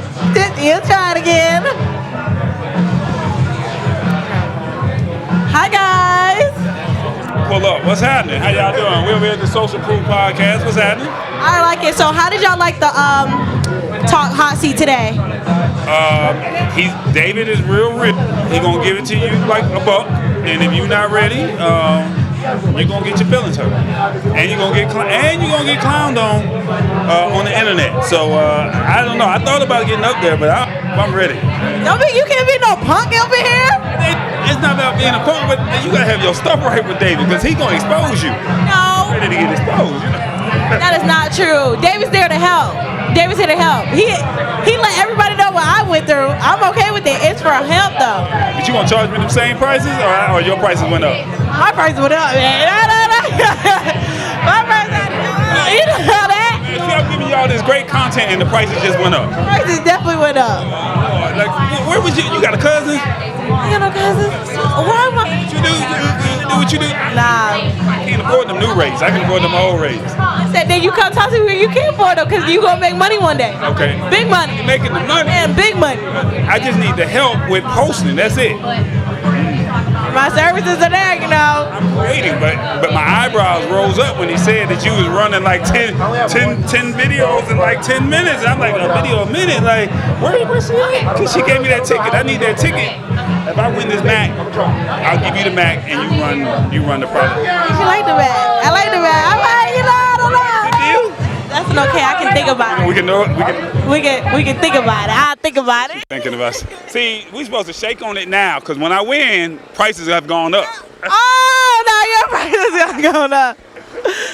All right. Nice to meet you, too. Yeah, you want to hop in it? Okay. So did you have a good time at the hot seat? Oh, yeah, the hot seat is definitely dope. I enjoy it. I actually watch it on Instagram. You know what I'm saying? I just subscribed to the channel. You know what I'm saying? So it's definitely inspiring. It's definitely helping, you know what I'm saying, a lot of artists creating stuff like that. So I'm glad I was able to experience it live. It's a better experience live than what it is, you know what I'm saying, just watch it on internet. Okay, and so with that, are you looking for David Chance to help you grow your business? Yeah, honestly, yeah. I'm thinking I'm ready to go on there, you know. And I want to get my presentation together, though, because I don't want to be looking crazy, you know what I'm saying? But, yeah, definitely I'm ready to take the challenge. My name is Darren Devine. But, gee, you said your presentation together. It sounds like excuses. What you need to be doing is raising your hand up so you can get up on the hot seat after intermission. Well, you know, you want to have it all together. You don't want to be like, you know what I'm saying? Like doing it like I'm doing right now. It's okay, though. He's going to help you through that. You're supposed to be authentic yourself. Right. And you keep it pushing, and you handle your business, and you get information to help grow your business and your brand.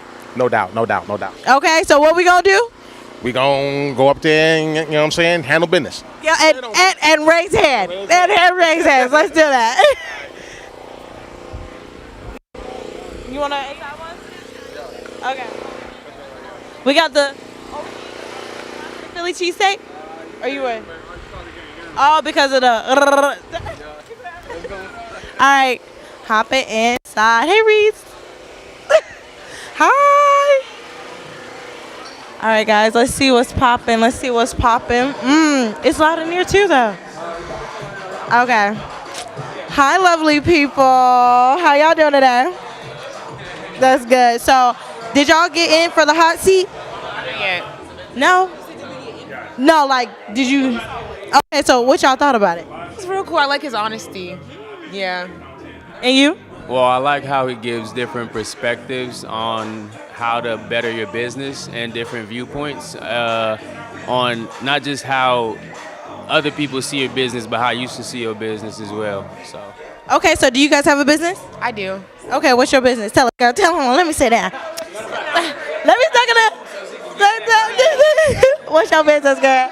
So my business is called Sex on the Table, SOTT LLC, and we are a sex positive community. We have a podcast, wellness brand.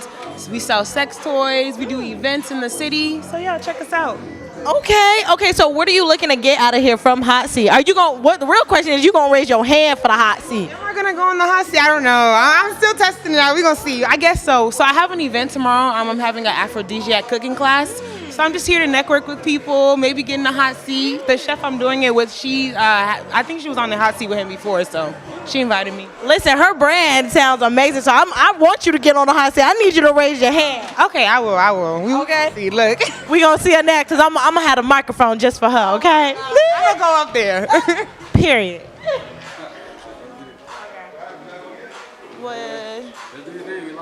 We live. What live? Oh, we just live. Okay. Oh, I'm so sorry, y'all. I did not know we were live. We got the DJ. Oh, they've been hearing me through this mic.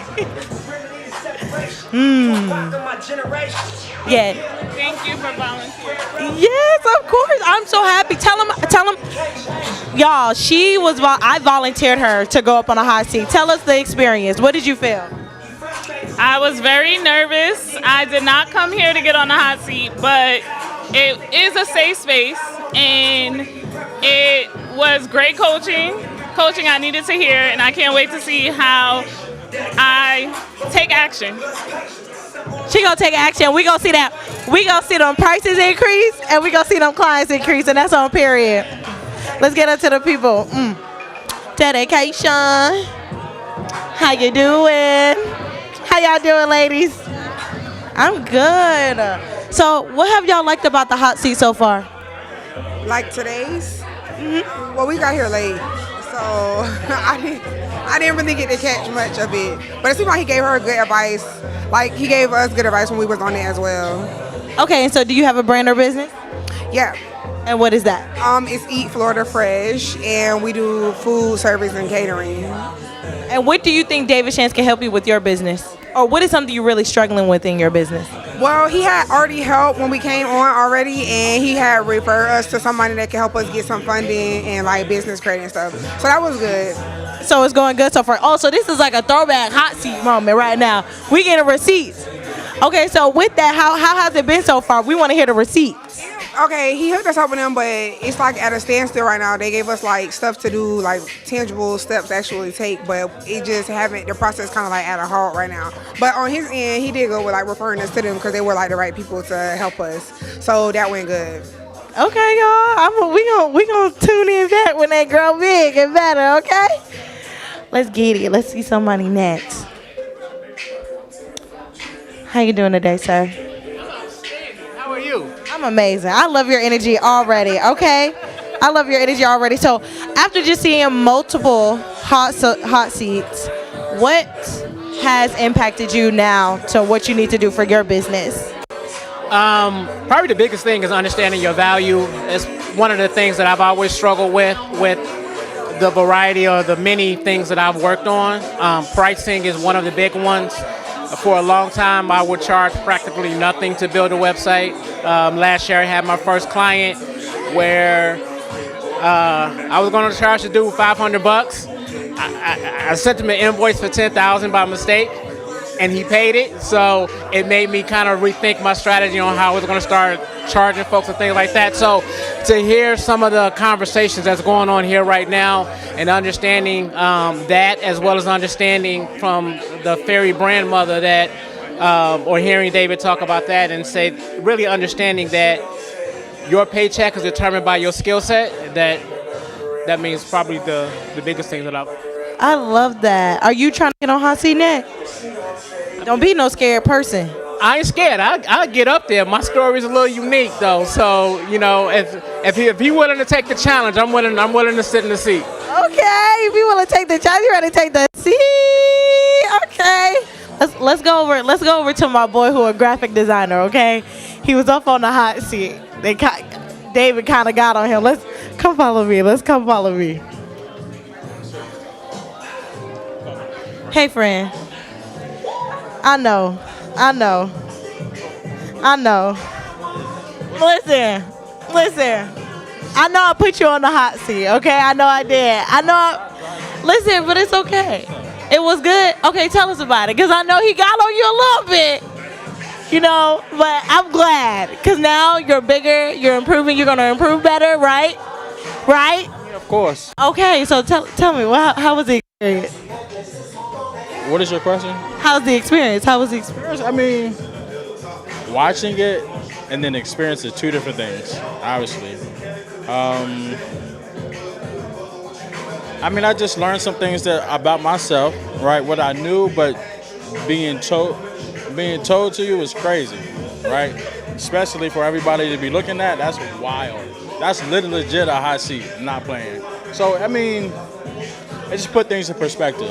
You know what I mean? So things I need to do, that's what I'm doing now, write my notes, right? So I can figure out, my goal is, I'm gonna make my notes and make my changes, build my brand, and I'm gonna come back and be like, I told you.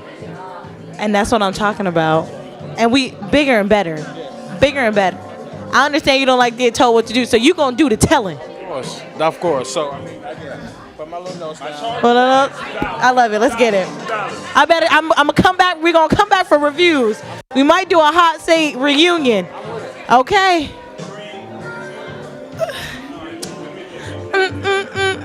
California.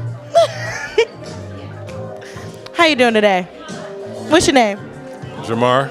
Jamar. How have you been enjoying the hot seat so far? I just got here, but you can talk to my daughter right here. Your daughter? How you doing today? Hi, I'm well. That's good. So how have you been enjoying the hot seat so far? It's going pretty good. So, yeah, it's interesting. So do you want to be on the hot seat next? You said what? Do you want to be on the hot seat next? Yeah, I do. I need to. I need some help. You need it. Oh, okay, I'm gonna tell David right now that you said that you need it. Okay, so if you're in a mission, he call up on you, you gonna sit there and be your authentic self, right? I am. Yes, I am. Yeah. And that's on pair. Let's go tell David that she needs it. That's what they said. She needs it. Hold on, excuse me, sir. I'm so sorry. Are we taking pictures?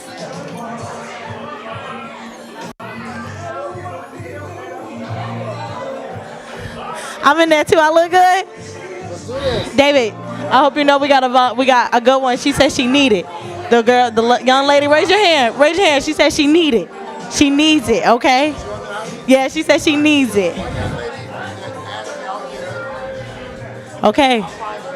Okay. Bogo. Okay. All right, girl. Yeah. Woo, woo. We got it in.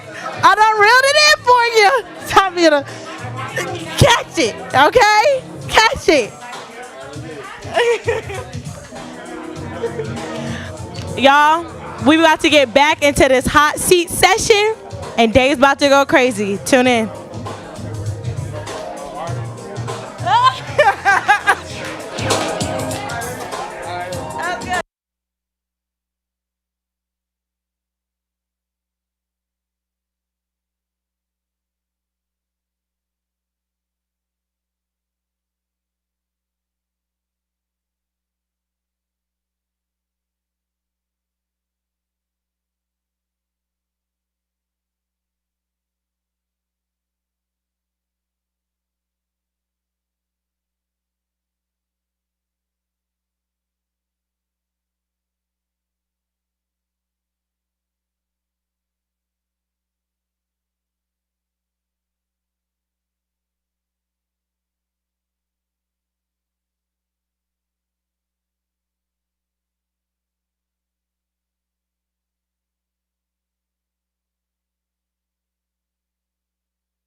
Hot seat starting back up in 5 minutes. Hot seat starting back up in 5 minutes. 5 minutes. Hot seat will be live in 5 minutes. 5 minutes.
All right, all right, all right, all right. Mic check, mic check, mic check, mic check. All right. Okay, okay. All right, all right, all right, okay, all right. Badio, thank you, I appreciate that. Mic check. Reese, can you turn this mic up to Reese, can you turn this mic up for me, please? Can you turn this mic up for me, please? Turn this mic up. Turn it up a little bit. No, turn the mic up. Here.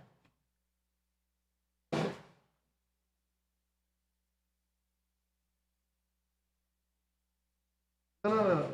Not from there. Just turn it back up. Turn the main up.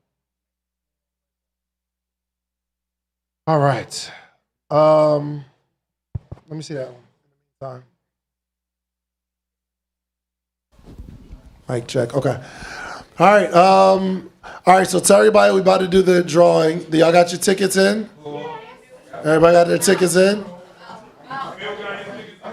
How many? Huh? Yes. Uncle Phil's have their tickets in. Yep. Make sure them out there they know that we're about to do a drawing to give away a Mac computer that comes fully equipped with a monitor, keyboard, mouse, and we're supposed to give 2 microphones.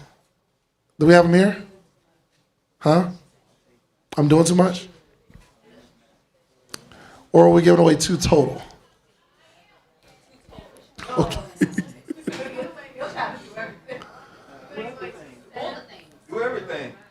We're going to do 2 sets, man. We're going to give away 4 microphones total. I got y'all. Okay? All right. So how many people you got your tickets, Spitty? How many people went and got, hey, listen. First off, we selling t-shirts, $40, 5 for $100. Okay? Any items, t-shirts. You got your 5? Who got their 5 items? Okay, let's go. Okay. Y'all in the drawing. Before we get started. Actually, wouldn't that be nice?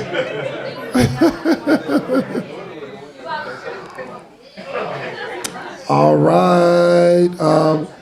Anybody want to get a shirt or something before we get started? Before we start pulling? Last chance. Last chance. Okay. All right. So the winner, who's believing God is going to... My name is back, so I'm going to go ahead and take it. Oh, goodness. Okay. All right. So, are you ready? Okay. Who's pulling? That's the stick you pulled? No, put it back.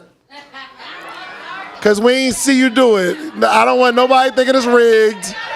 People like, nope, it's rigged. No, put it back. Put it back. Let's pull a ticket. Let's see what we got.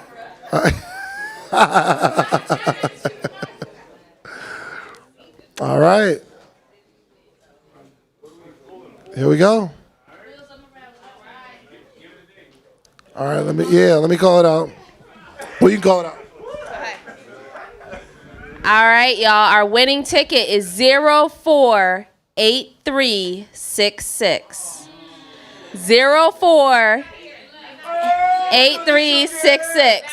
Let me see. Afro Archer, let me check. Yeah. We got a winner. Hey, we ain't done yet. I got 10 more tickets.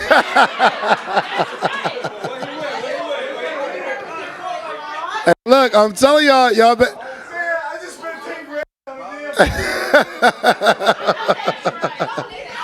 Let's get it. I got it. I appreciate you. We will be doing another one at the end of our next break. So Reese, was this where Reese go?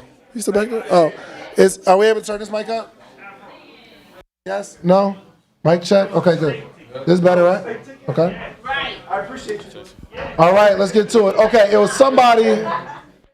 I was outside talking to you, and I said you'll be next because you said something about being able to qualify. She's outside. Okay. The next one. Well, it was somebody. Yes, young lady. Come on up. Give her a round of applause. Good. All right. Aren't you you're just excited looking. I like that. Good. All right. Yes, ma'am. Okay, we're good? Okay. All right, let's get to it. Do it. Okay. Are we ready, guys? All right. Shh. Let's take it down. Okay. All right. Pull the mic a little closer. Okay. Introduce yourself. Okay, now I'm nervous. Why are you nervous? I don't know. I was okay when I was walking. Turn the mic a little bit closer. Okay. Wow. Yep, So, there you go. my name is Jessica. Hey.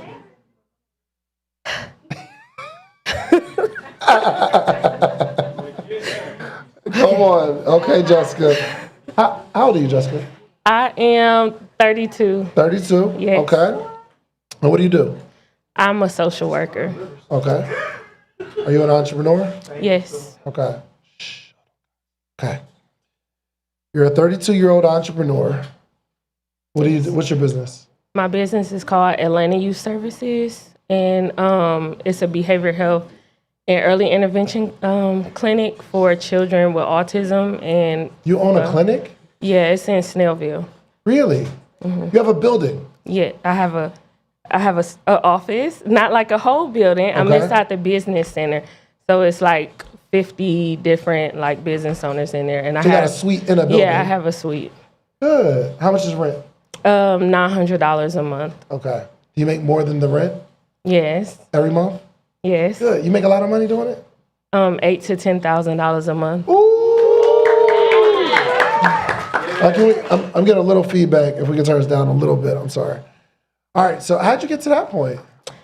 So I'm a social worker. So I've actually never had a full-time job before. I've been an entrepreneur my whole adult life. And I started off wanting a foster care agency, and I started offering services to children in foster care out the trunk of my car. So I was like going around to foster families and working with the teenagers in foster care. And then from there, I started doing consulting because I got pregnant and I couldn't work with the kids anymore. So I started consulting with foster care agencies, hiring and training their staff. And then after that, I graduated with my master's, and my son was diagnosed with autism. And so that like shifted my whole life. And so when I went to my first meeting with the case manager, she was like, "What do you do?" And I told her I was a social worker, and she was like, "Well, the state actually hires independent providers to offer services to children." And I was like, "But I don't even know what to do with my own kid." And she was like, "You'll figure it out."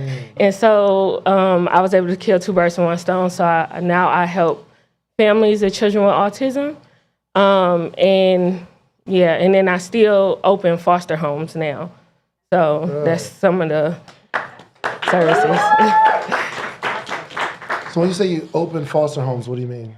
I license foster homes, so foster families who want to become, if somebody say they want to become a foster parent, I have contracts with different private agencies who most social workers, they, like with case management and stuff, they have like overloaded cases. So they hire people like from agencies call me and say like, "Can you help me to open these foster homes?" So I do it through my own company. So that's another part of your business. Mm-hmm. Okay, one part of your business is licensing foster homes. Yes. Other part is you're providing services to kids with autism? I help families if they just find out that their kid got diagnosed with autism. I help them find speech, occupational, and physical therapy services, and I do parent coaching with them. So you're like just like a middleman between, like they have a problem and you find out. Yeah, I'm a middleman for all my services. So. That's dope. Yeah. And you do $8,000 to $10,000 a month. Mm-hmm. Who pays you? The state and agencies, private agencies in the state of Georgia. Gotcha. What is your biggest challenge as an entrepreneur? My challenge is that I want to be able to. So I have an online brand. I'm rebranding it because I was. So you have an online brand. What do you mean? So my brand was. So I'm an author, and my book is called Embracing Imperfections. And so it featured 90 women in 20 different countries where they told their stories about overcoming obstacles. And so I did like a lot of work with Les Brown, and he kind of helped me to push the whole thing. And then I ended it with a live brunch. It was like an international brunch. So my issue was I know how to I don't know how to charge people like outside of like government agencies. It's like, okay, yeah, this is the price. But when it comes to like people, I was like under like not charging what I should be charging like to help people. So now what I want to do is I just started filming today for my podcast called Empowered Parenting. And so I want to be able to do the same thing that I was doing with Embracing Imperfections. Like, so we did the book program, we did the live event. I also want to do retreats, but like I got some money issues with like asking for money and then like not charging my worth, which is what burnt me out the first time. And I feel like that was, a good opportunity for me to grow. And then I'm with all the right people, but I'm undercharging myself, which burned me out, and I ended up quitting. So today I started all over again with the online world. Today you started? Well, today was my first day filming for the podcast. Okay, gotcha. And this time I don't want to do the same thing. I want to end up, like undercharging myself. And how much do you think you're worth? So I want a membership. And I was like, I'm going to charge $29 a month. And then I was like, but it didn't make sense financially for me to. Okay, let me ask a different question. Yeah. How much do you think you're worth? So, I think that I'm worth like, I would say at least $2,500. To do what? I want to do like retreats or consulting and like help parents and children with autism. So you're saying you're worth $2,500 to do the retreats or the workshops or to help children with autism. What do you mean? Like if I was to do a autism mom retreat. You think somebody's gonna pay you $2,500 for the retreat?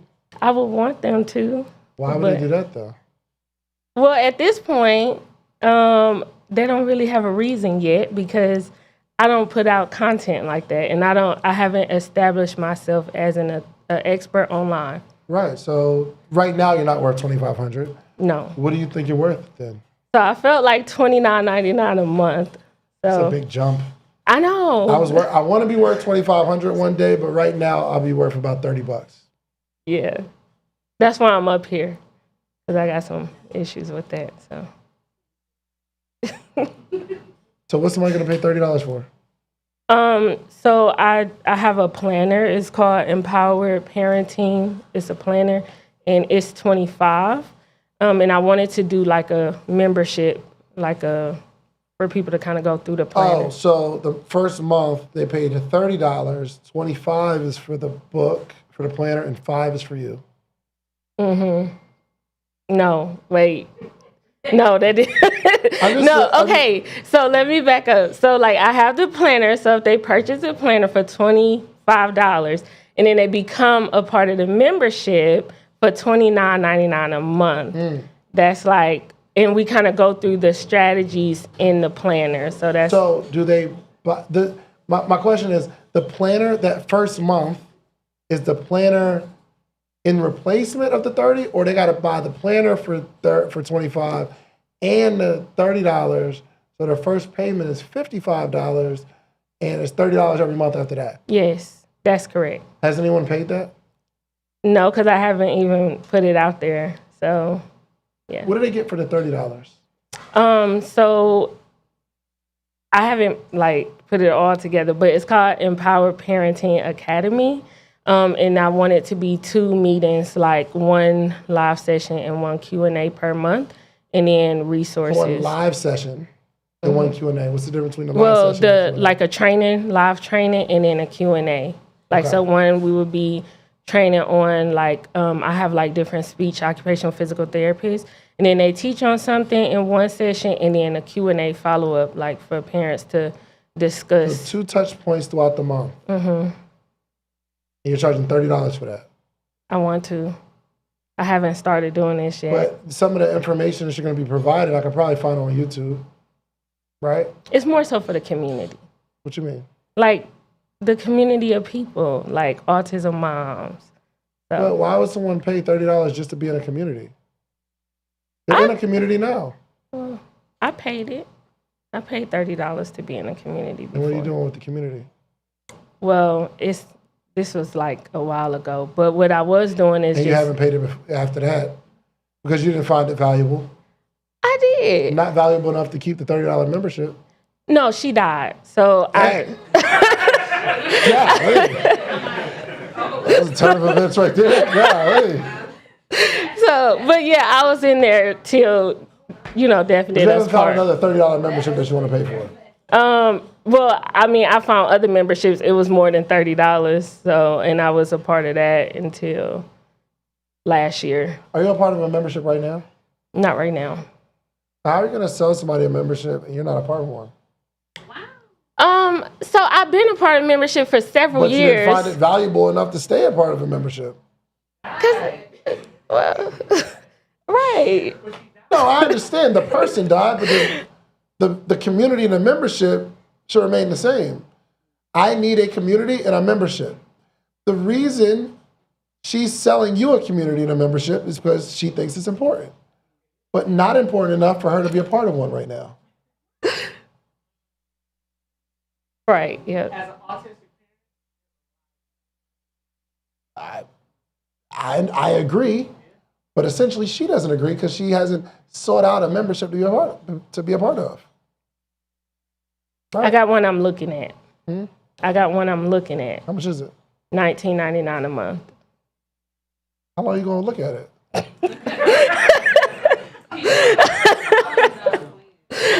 I don't know. I didn't think about it until right now. So you're thinking about the $19.99 membership, which is less than the membership that you're going to charge. So what makes you able to charge $10 more than them? I don't know, because I felt like they should have been charging $30. So But not 40. no, just 30. Just 30 for sure. Okay. So they charge 20. I'm looking at your membership for 30 and their membership for 20. I probably choose them for the 20. That makes sense. So you should make your membership like 15. Because it'll be an easier decision. You're right.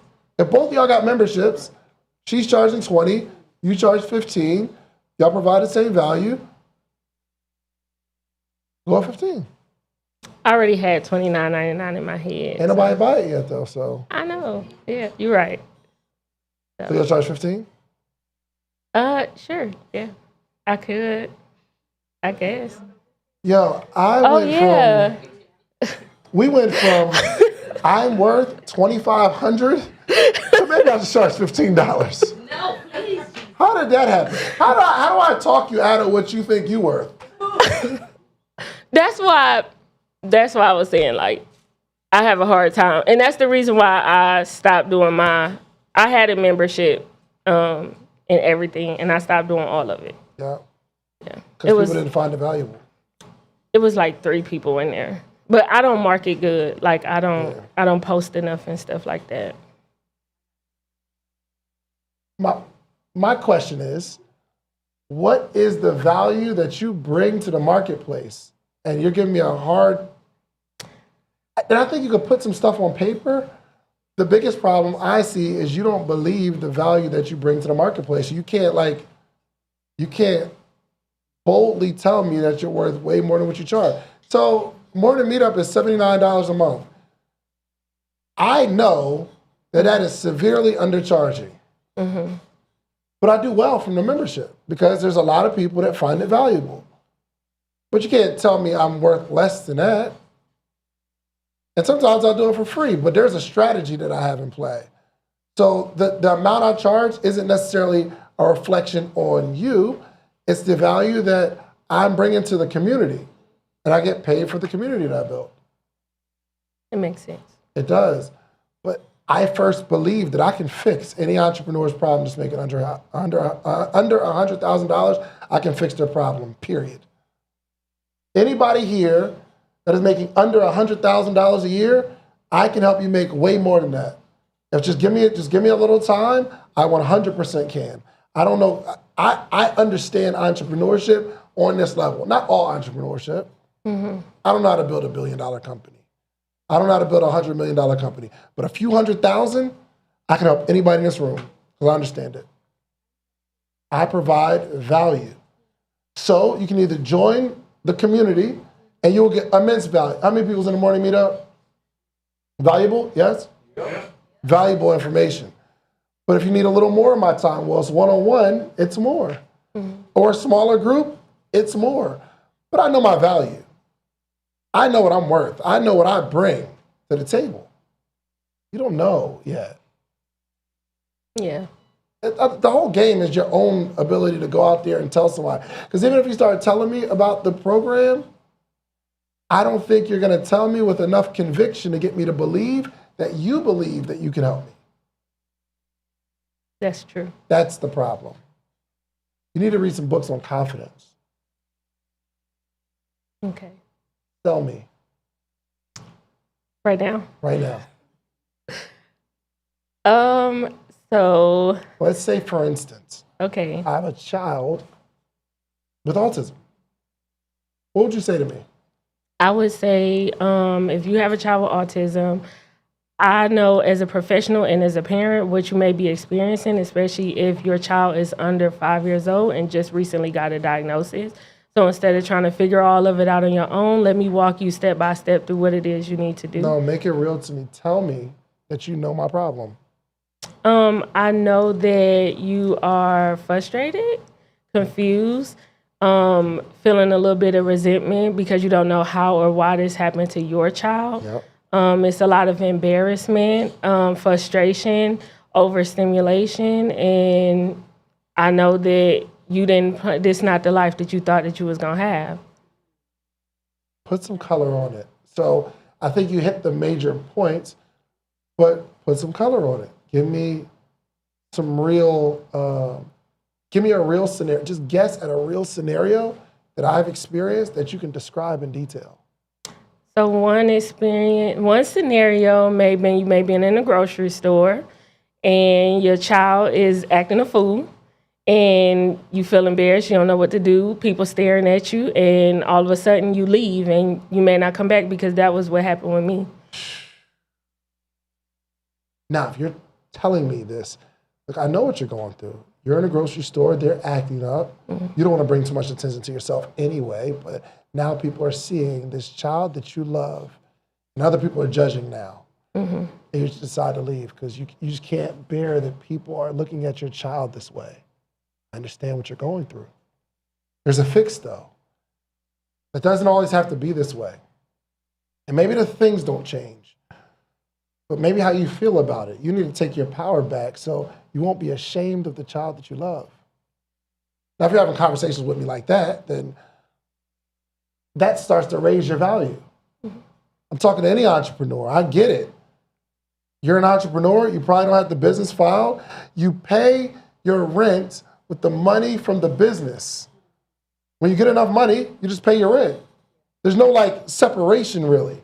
And for some reason, you're making all these sales, but you don't have no money. I'm looking back at my books, the most sales I ever made, but for some reason, it doesn't seem like I have anymore. I've doubled my sales from last month, but I still don't have any money. I understand that. So if you take it from surface level of, I can do this, and I can do this, and I can help you with this, and I can help you with that, to the person in front of you, understanding their pain. Mm-hmm. They're paying more than $30. Because what's it worth to them? What's it worth for someone to not feel the guilt of being embarrassed by their own child? What would I pay to take my power back? Or to figure out some ways to calm them down. There's got to be some. Nayetta, oh my gosh, she's the baby whisperer. It was so crazy. My child like my kids ain't got no home training. Seriously. What the hell happened to my kids? No, they just all over the place. I tell them stop, they go. I'm like, go to your mom, and they stop. They just know, I'm cool. Oh my goodness, there's just no home training. They need something. So Nayetta was like they were just running around, and she's like, we were doing an event here, and I'm like doing my thing, and my wife is in there. She trying to manage them too, and Nayetta says, let me work with them for a second. And I go out to do my thing, come back, and they're just sitting there, no TV or nothing. She gave them some paper to rip up. She like handed them some paper, and they start tearing the paper. Like, eh. And they were so entertained by that. I'd have never thought of that. Not 1,000 years would I have thought of that.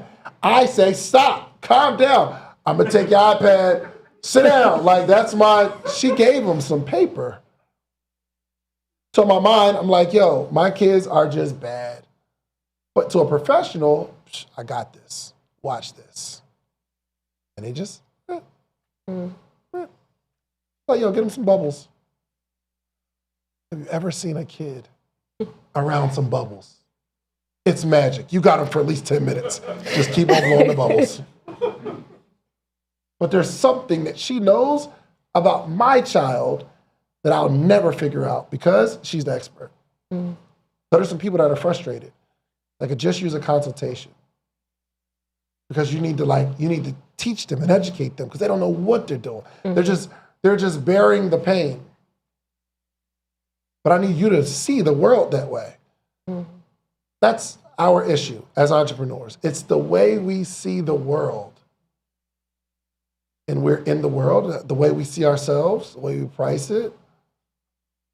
If you're worth $2,500, you need to be able to stand on that. The reason I don't understand why they would pay $2,500 is because I don't have a child with autism.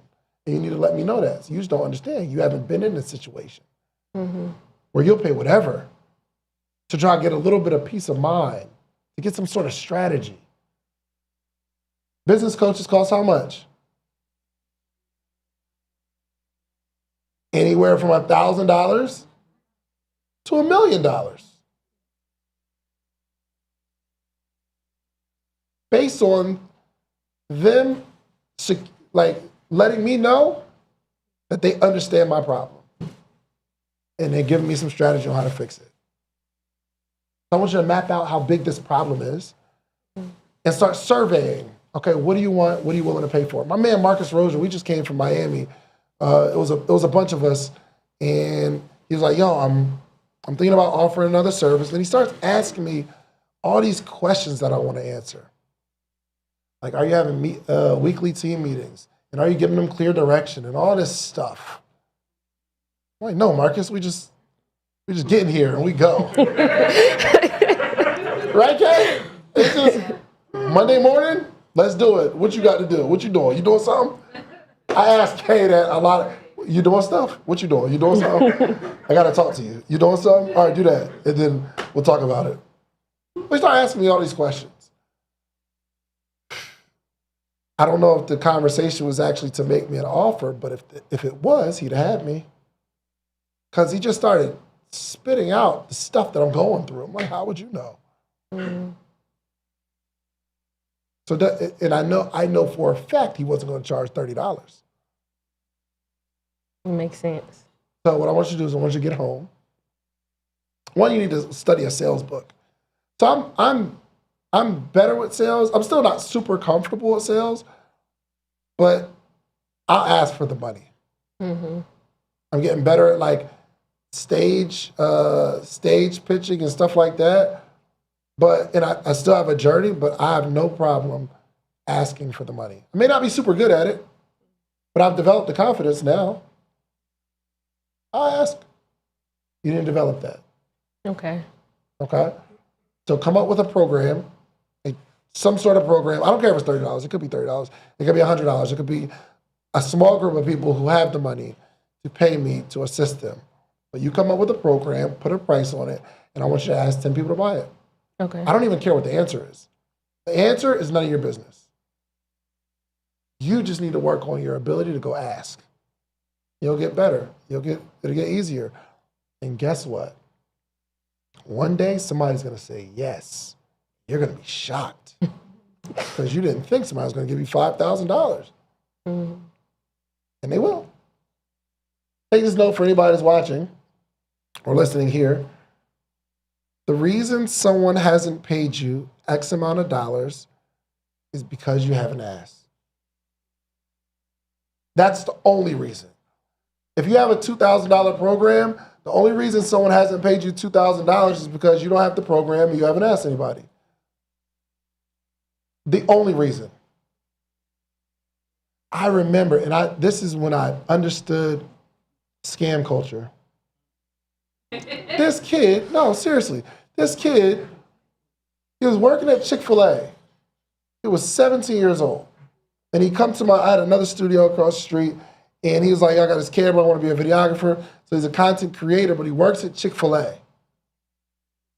And he started getting around these masterminds and started getting around other people, still works at Chick-fil-A, but he had an offer for like $10,000. No, it was $15,000, yes. He was like, yo, I got this offer for $15,000. I said, bro, you still work at Chick-fil-A? He said, yeah. I said, has anyone ever paid you $15,000 for anything? He said, no, but I think I could do this.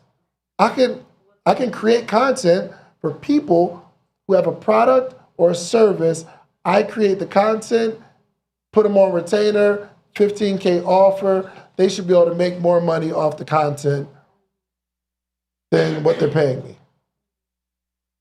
And one day, this had to be like maybe a month later, he was in the studio with my man Brandon, and Brandon was like, yo, you just got a client. I said, for what? He said, for the content creations, $15,000. I said, bro, you still work at Chick-fil-A? He said, yep.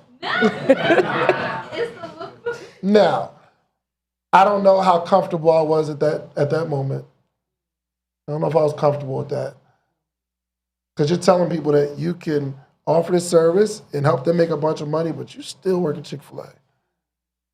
But he had the confidence. And the only reason someone gave him $15,000? Because he asked. Because he asked. Yeah. Because he had a product or a service that he could offer people, and he asked. Enough people asked. Makes sense, yes. All right, good job. Thank you.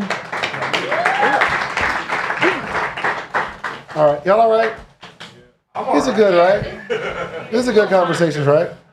All right, where's the young lady at that I was talking to? And she said something like, I don't know if I qualify because I only make $5,000. Is it you? Is that you? Is that her? Is that you? No, right? No. She's like, I only make $5,000 in my business, so I don't think I qualify to be on the hot seat. I'm like, you 100. Still? Okay. Is she outside? She might be getting her cheese steak. She might be getting her steak. All right, so, all right. Who else is really having an issue in their business? I help you all the time. Come on, because you gave me a hat. Give me a round of applause. Yes. Where you was at? What's up with you? Are you using your food? Okay, you can eat your food. Too. Grab the mic. Yeah, bring it a little closer. Y'all hear me? All right. We're going to do another drawing, okay? Just giving away computers and stuff. This is fun for me. Not baby Jesus. Grown Jesus kid. You know what a grown Jesus? Baby Jesus. Please, baby Jesus. All right, let's get to it, man. What's up, man? What's your name? My name Brandon with Culture Currency. Branded with culture. Who are you texting? You on a live show. Nah, go ahead, finish your conversation. I don't want to interrupt you, brother. I had to tell my son get some content. Huh? I had to tell my son get some content. Oh, your son's here? Yeah. Okay, where's your son at? He really should be up here too. He's Oh, okay. scared. Okay. Oh, yeah, my son, when they asked you how old you are, Wikipedia said you were 67. I said, Really? ain't no way he's 67. Ain't no way I'm 67. Yeah. No. I'm 39. Okay. I'm 39. Anyway, how old are you? 35. Who look older though? Between us. I can take it. I'll take it out. Same age? I look old like that? I'm just playing. Okay. So tell me about your business. I have a clothing line called Culture Currency. I also have a tow truck business called Culture Currency Towing. You have a clothing line called Culture Currency and a trucking business. Tow truck business. A tow yes. truck business called Culture Currency. Towing, yeah. Okay. So you make good money, huh? I make decent money. Okay. What's decent mean? I don't know, like a couple hundred a year. Couple 100,000? Yeah. That's strong, bro. Yeah. Why are you so cool? How you get this way? How you get so cool? Life. Okay. All right, so they both make money. They both make money? Yeah, they both make money. My clothing brand pretty big. My tow truck, I got a few tow trucks in Atlanta. A few of them I'm joints? from my tow truck business in Mableton. Say I'm again? from Detroit. My tow truck business is in Mableton. Uh-huh. I moved down here from Detroit like 2 years ago. And What brought you here? more opportunity. It's not really nothing in Detroit like that. Like, unless you rap or What were you doing in Detroit? scam. Clothes, tow trucks, same thing. Same thing in Detroit. Yeah, I just figured if I could make it there, I could just start over here and have more chances of having a longer life. That's good. That's good. And you said you got a couple struggles in your business. What are they? Man, not cussing people out. Like leading without sometimes we kind of be too hard on people. Like I know what I want and I'm looking for it, and I seem like I can't I'm sorry, really the people find that you it. work for you or your clients? Sometimes both, but most of the time the people that work for me. I done got a lot better, but like it's hard, man. Why you be cussing people out? They be doing stupid stuff. Like they don't make no sense. Like what? for Give real. me an example. Like if you're in the turning lane about to turn left, how do you hit a parked car to your right? For real. And then the car you hit to your right is a BMW, and then instead of just stopping, you try to back up. Now you rip the whole bumper off, and now this man acting like he hurt, and now he want to sue me. Well, stuff like that. I ain't tripped too bad about that, but I'm just saying like stuff like that. After a while, you just kind of get fed up. So somebody on your staff does something crazy, and you cuss them out. I used to.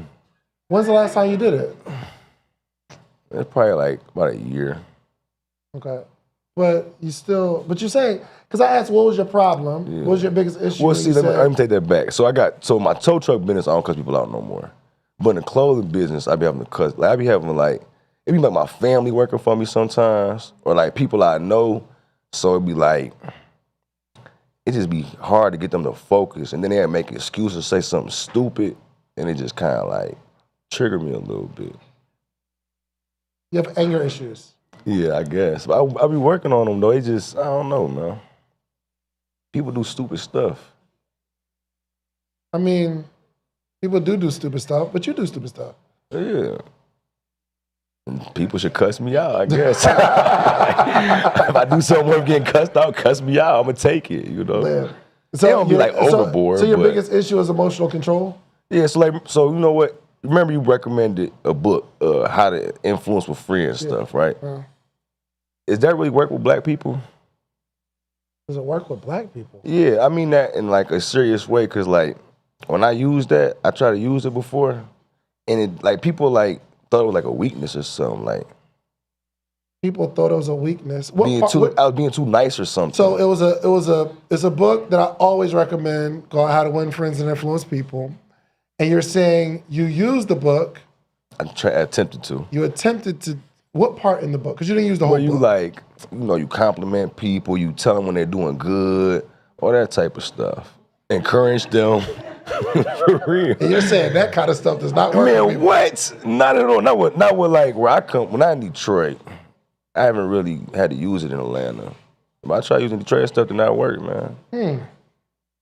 Did not work. People was late for work, doing what they want to do, all types of stuff. So that book isn't to get something to work on people. It's to help you understand people. Let me ask you this question. Okay. So when you cuss them out, how does that help? Sometimes it helps. Sometimes it makes the situation worse. It depends on the person and situation. Yeah. So sometimes sometimes it doesn't work, right? Right. And sometimes it works, but it only works for a little while until you got to yell again. Yeah. And then you got to either let them go or they're gonna leave. Yeah. So most time I end up like letting them go. So what you're saying is your strategy hasn't worked. Right. In the way you're communicating with people. Right. And maybe you're using some of the strategies of the book, but it's not really about the strategies of the book, it's the person using them. So if you can't genuinely get someone to feel that you're being nice to them because you have grace with them, like they feel, oh, this person really understands that I'm just learning. But if you're using it as a tactic, they're gonna feel that. And you'll do it one day, but you're not gonna do it the next. Or what if you do it and then like they just get too like lazy? Did you read the whole book? Comfortable. No, I stopped because it wasn't working.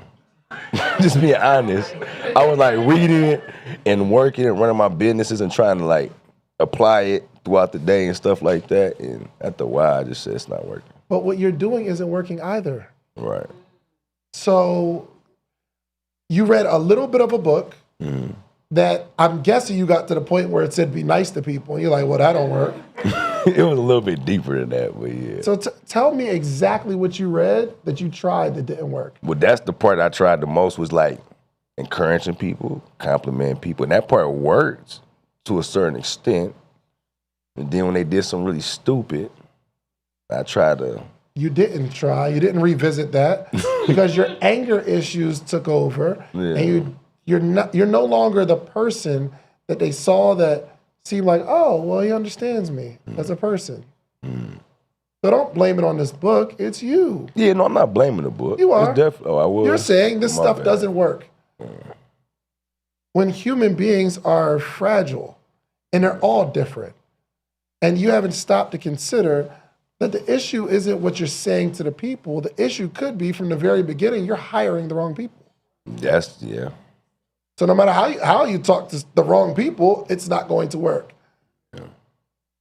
So you need to it's not about being nice to people, you need to figure out how to hire people. Yeah, I agree.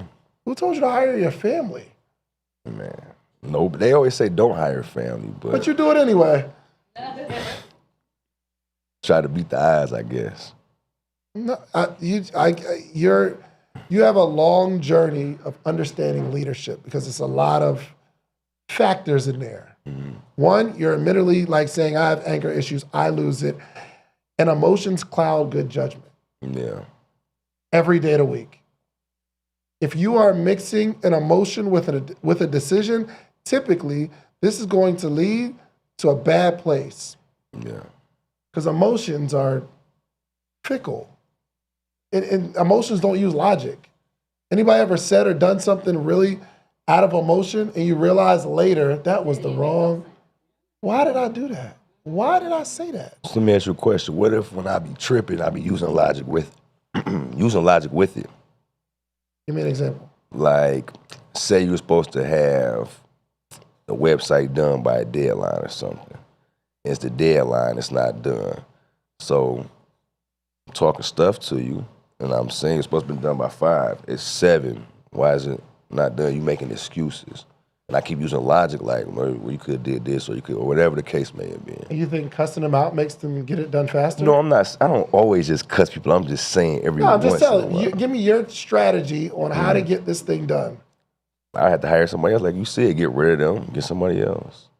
That's But I seem like I'm always doing that. That's exactly what I'm saying. But we're finding out you have a bad sense of judgment when it comes to people. Come to hiring them. Yeah. Yeah. That's So probably the issue. it's not the strategies or tactics. You do stupid stuff. Yeah. You hire the wrong people. And then you hire the wrong people and they say, oh, you're doing stupid stuff. They're doing dumb stuff because you, dummy, hired the dummy. Right. Yeah, it makes sense. It's not their fault. It's you. Yeah, it makes sense. The whole book, How to Win Friends and Influence People, did not teach me about people. It taught me about me. That's how I got good with people. Because I'm realizing there's a chapter in there that talks about how you should let people talk. About themselves. Let them talk about themselves. And I realized, wow, I always talk about myself in conversations, trying to convince you that I'm cool. And I realized that's repelling people. So the book isn't about letting other people talk. The book taught me I don't need to be so opinionated all the time. And once I learned that, I let people talk, more people start to like me. These books, I'm not recommending a book just because I think it's a cool read. But you need to go through the layers. Why don't you think that treating people with respect and comforting them and not jumping to conclusions wouldn't get a person to fix what their errors are? I did, that's why I tried it. You didn't try it. Yeah. That's like saying, I dated somebody, it didn't work. Dated this other person twice, that didn't work. I'm not dating no more, it don't work. Right. That's how you sound. Well, I still do be trying it. No, you don't. I think so. When I call on my place and Because ask them. I asked you, what was your biggest issue? The first thing out of your mouth said, man, I be cussing people out, man. I do, but I be getting frustrated. Let me say that. I always cuss them out. We need to figure out how to not be so frustrated. Yeah. Because the first step is, okay, I'm gonna stop cussing people out. That's me trying. The second step is me not even getting frustrated. Right. That's the part I'm working on now. Not even getting frustrated. There we go. Yeah. But reading these books teach you how to not be frustrated and how to look at things from a different perspective. These books taught me I can't get frustrated with you because the reason you're not doing what I'm asking you to do is because I haven't figured out a way to get you to do it. That part.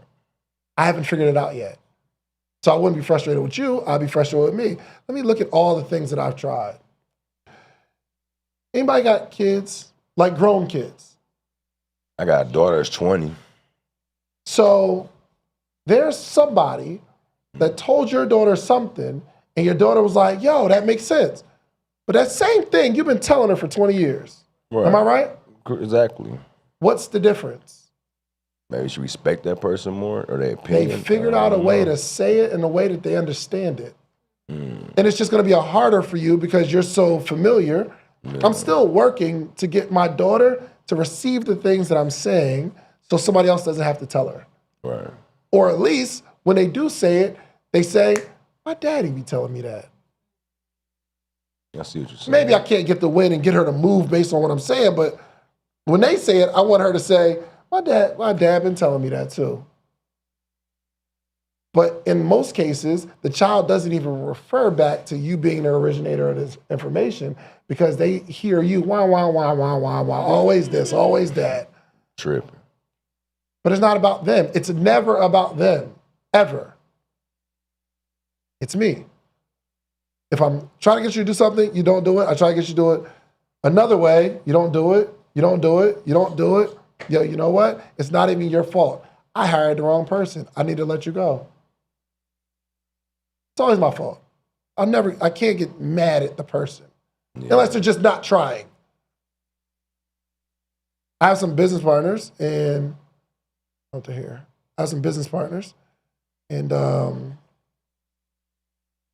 it was this last couple of days, I got kind of frustrated because I'm like, yo, you keep giving me all these excuses why you can't get this done. Yeah. So how'd you solve it? Huh? How'd you solve it? I elevated my my frustrating tone, and they got it done. But you know why it worked for me? Because you don't usually do that. I'm not normally like that. But so that's the other thing. But that do get the results though. No, it don't. But it's not the longevity results. The person feels some type of way or something. No, you want them to do it because they want to do it, not because you're telling them to do it right now. Because if you want to get that result, you got to keep telling them like that. They need to be able to manage their sales, not you over them all the time. So I had to elevate a little bit and show a little bit of frustration, a little bit of, I'm really tired of y'all coming up with these excuses. Like, get it done. It's not like y'all dumb. It's not like y'all can't think through this problem. Right. But you keep coming up with excuses. What are we doing here? Yeah. But I reserve it. I don't For use when that it's really every day. necessary. I don't use it every day. Very sparingly. When it gets serious, and then it's effective. But if you're a person that yells, I don't yell in my house, ever. Yeah. It's not, I don't. We're not, yelling in your house raises the volume in the house. Yeah, So everybody just loud, it's chaotic. now everybody just loud. Yeah. And now it's a competition of loud. So when my daughter my daughter's 3. I tell her to do something, she doesn't do it. I tell her to do it again. She doesn't do it. I tell her to do it again, and she does her own thing. I'm like, hey, come here. See, I don't do that. I don't get my kids. Does that work? That don't work at all. 100%. What? Because I don't have to yell to let her know that I'm serious. Oh, you say you just when I pop say her it, up. I mean it. Yeah. Come here.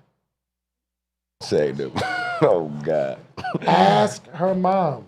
Yeah. When I say something, my wife can't get my daughter to respond to her the way that she responds to me. Because I don't have to yell to let you know I'm serious. My dad ain't never yelled in the house. Hey, clean your room. If I didn't clean my room, he'll say, didn't I tell you to clean your room? Yes. Consequences. Immediately. So he trained me that when he says something, he means it. So He didn't stop have giving to people yell. chances, what you saying. My mom would yell, clean your room. And you know when I know that she's serious? When it gets to a certain level. Which means I got a couple little yells before it gets serious. I got time. I got a little time. Yeah. This is stuff I learned in a book called How to Win Friends and Influence People. Yeah. You can move people the way you want to move them with language, but you haven't learned that yet. So go back to the book, and I want you to take it serious, not so that it can work for your employees. I want you to read the book so you understand humans. Okay. Just come at it from a different approach. Yeah, I'm gonna I do want that. to understand human beings. Cool? Appreciate that. All right, we're going to do probably one more. Come on, man. Come on. You're looking around like you wasn't next. You should have saw her. She's like, hey, y'all getting something from this so far? Okay, we're going to do one more, and then we're going to do another giveaway. That's good.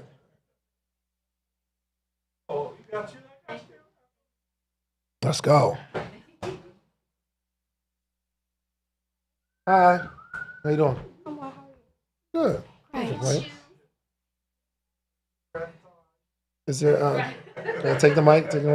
Is there anything anybody wants to say to her? Tisk. Okay. Oh, thanks. You got this. Okay. Thanks, James. So much. So you were outside, and he was like, well, I don't know if I'm qualified because my business only did $5,000. Mm-hmm. What's your business? So. Oh, introduce yourself. I'm sorry. Sure. So my name is Regine, also known as the Rich Twin. I'm a holistic strategist. So I help high-level entrepreneurs and high-level career professionals prevent burnout and promote more balance through holistic modalities. You gotta break that down for me a little Break bit. that down? Sure. So the holistic modalities that I use are personality typing and chakra rebalancing. So most people are really not aligned with the work that they do, whether it's the side hustle they started or the career that they're in. Usually it's because they're just not wired for that role. So if you're a secretary and you're not organized, you're just not in the right role. And then when it comes to chakras, chakras determine a lot. So you can either be blocked, imbalanced, or balanced. And depending on which chakra it is, so whether it's like your root chakra, which is, it determines like your fear, your financial stability, et cetera, if it's blocked, then you're just having issues with like finding a job or, you know, managing your money, et cetera. So I help people determine that. Quick. So sure. The chakras. Yes. What? I'm trying to understand. There's 13 of them? Is there? Oh, you're going to have to enlighten me. Y'all got a different... So you're saying there's 13 chakras. How many chakras are there? How many you got? I'm aware of 8. You're aware of 8? Yes. Explain what a chakra is. Chakra is just your energy center. So it starts from the base of your body, your reproductive area, your womb area, your stomach, that's your solar plexus, heart chakra, throat chakra, third eye, crown, and then there's one above. There's a above chakra. That's the 8th. No one really knows too much about it, so I just keep it to the 7. Do you know about the 8th? Yeah. Explain it. So it's more like, so your crown is about your spiritual connection. That's why I try not to get too deep into it. Most people don't want to get into it, but above that is your direct connection to whatever you believe in. So it just goes more into the esoteric realm. So a chakra is an energy source. Yes. There's one in my reproductive situation. Yeah, there's one like at the base, which is your root. No, I'm saying, because I understand that one. You know what I Okay, mean? Like, there's one at your root, there's one in your sacral, but all of those different energy centers, they don't determine, but they kind of govern certain parts of yourself. So for instance, your sacral, which is like where that womb stuff is, that's going to determine like how creative you are. Really? Yeah. Explain that. How does that determine your creativity? Because, I mean, that's where creation lies, right? It's where you create life. Essentially. Okay. Right. So how do you fix that? So I would tell, so if you had a blocked sacral chakra, I would tell you to, you could draw, you could doodle. I would tell you to like, take a sketchbook and start coloring. Basically, you want to get in touch with your inner child. That's really where chakras thrive, right? Hold on, real quick. Mm-hmm. Is that how you understand the little reproductive chakra too? So I see 12. Hold on, because you got a bunch above the head. It's 1, 2, 3, 4, 5. But those are divine chakras. It's 6. She's talking more spiritual chakras. Divine. Got the little throat chakra, the root chakra, which is stability. If you move over to the right, you'll see with what it's associated with. I see the sacral, which is Right. pleasure, sexuality chakra. She's on point though. Okay. 7 to 8 are the normal chakras, and I 100% am going to be rocking with you after this because that's Yeah. what I'm about, enlightenment, right? Oh, so y'all just connect on the whole chakra. But you say there's 13. Oh, 12, yeah. So, all right. Yeah. Okay, so okay.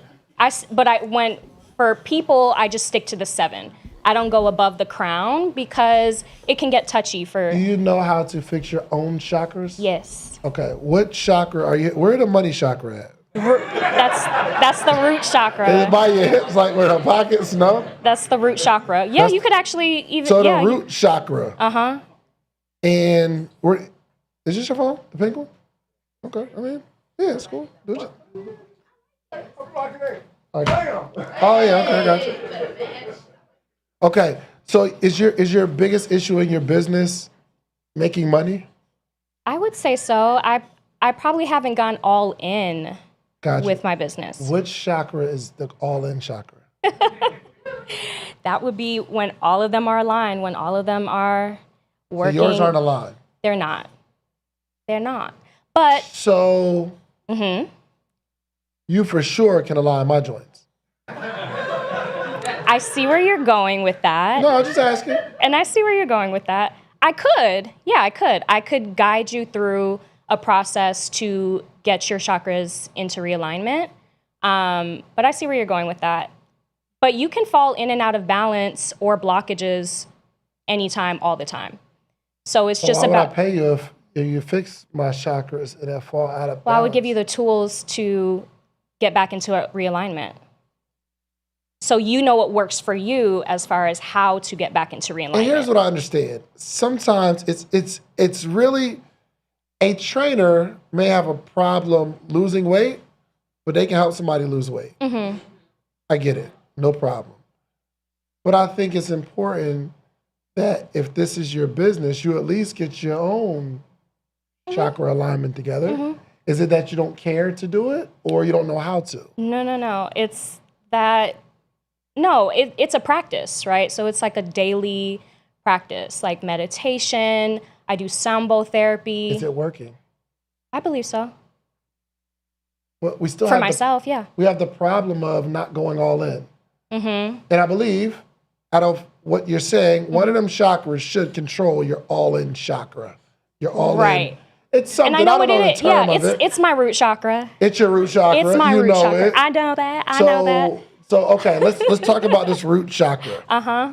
What would you recommend somebody that's in your situation to do Mm-hmm. to fix that? So grounding. You could go outside. You could go outside barefoot. Hugging trees. You could hug trees. Yes, I heard about that one. So Yes. Donnie, I was telling, and you gotta take Or- your shoes off. And you'd be naked with the tree, right? You don't have to. But what? I mean, if See, y'all chakras ain't aligned, so that's why y'all understand. Y'all understand what I'm saying. So it's the tree, like tree huggers, and like some of them, because you want to like be grounded and be on the nature. right. So you could do that. Okay, pause Mhm. right there. Yeah. Are you grounded? Are you be grounding? Do I be grounded? Not currently. I'm not currently in a stage where I'm fully grounded. Gotcha. So No. one of two things has happened. Yeah. You either don't know what you're talking about, or you just don't care to do it. It's one of those. Okay. I mean, I definitely know what I'm talking about. And you just don't. Sure. You just don't care to be fully grounded and to go all in. You just don't care. Mm-hmm. You don't think this practice is important enough for you. You think it's important enough to sell somebody else to pay you, but you don't think it's important enough for you to do it.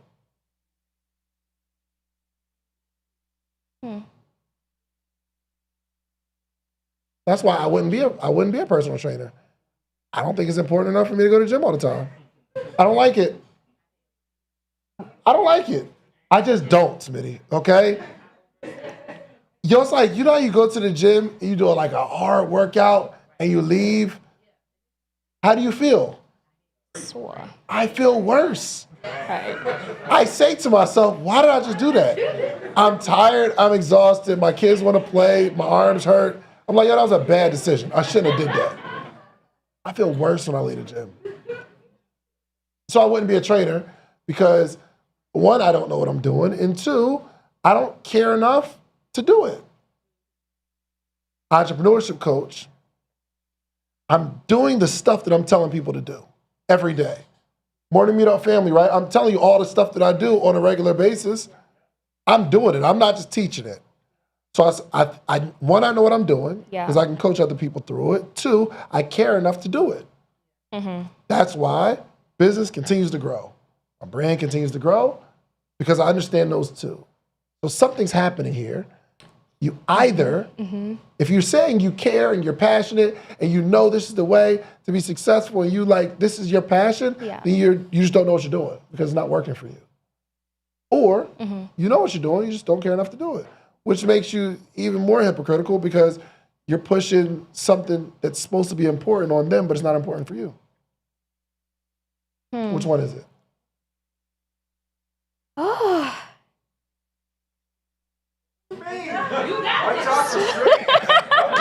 His chakra's alive. What you looking at him? You didn't get you.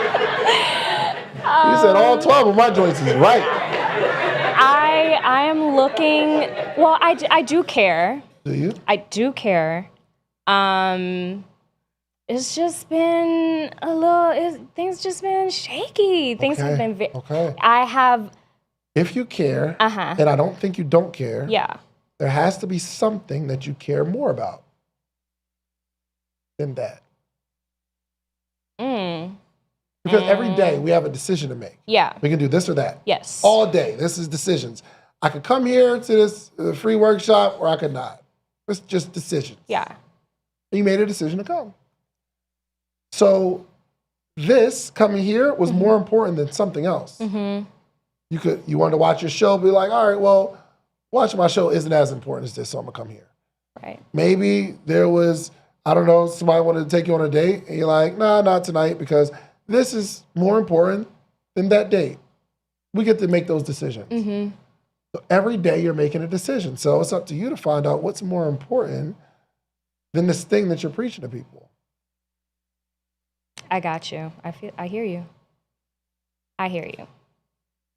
You mind to share what's more important?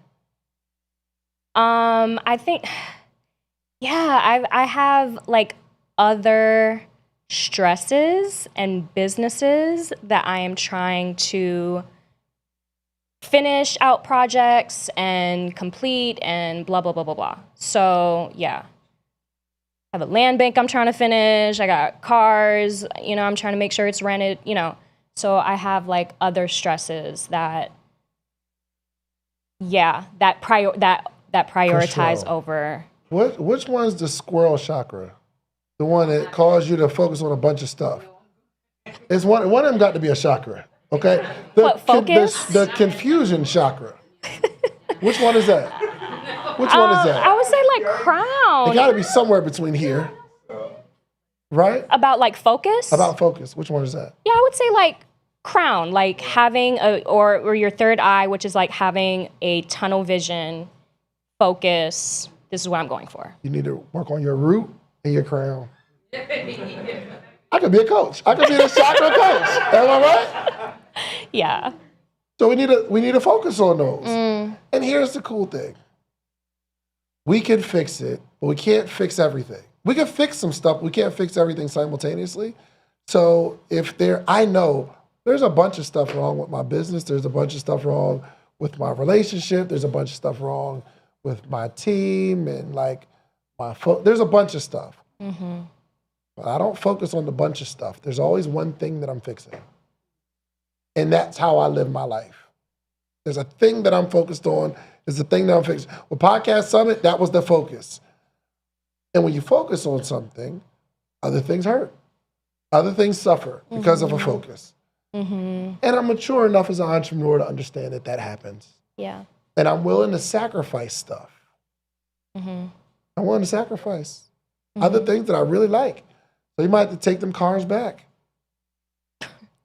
I know. You might have to get rid of some of the things that you're putting above this business and this practice. Absolutely. Yeah, that is the plan. And those things are going to suffer. Absolutely. That is the plan. All right. Debunk. So call that person and tell them you can't talk to them no more. What you talking about? You know what I'm talking about. Now, are you single? Yes. You know who I'm talking about.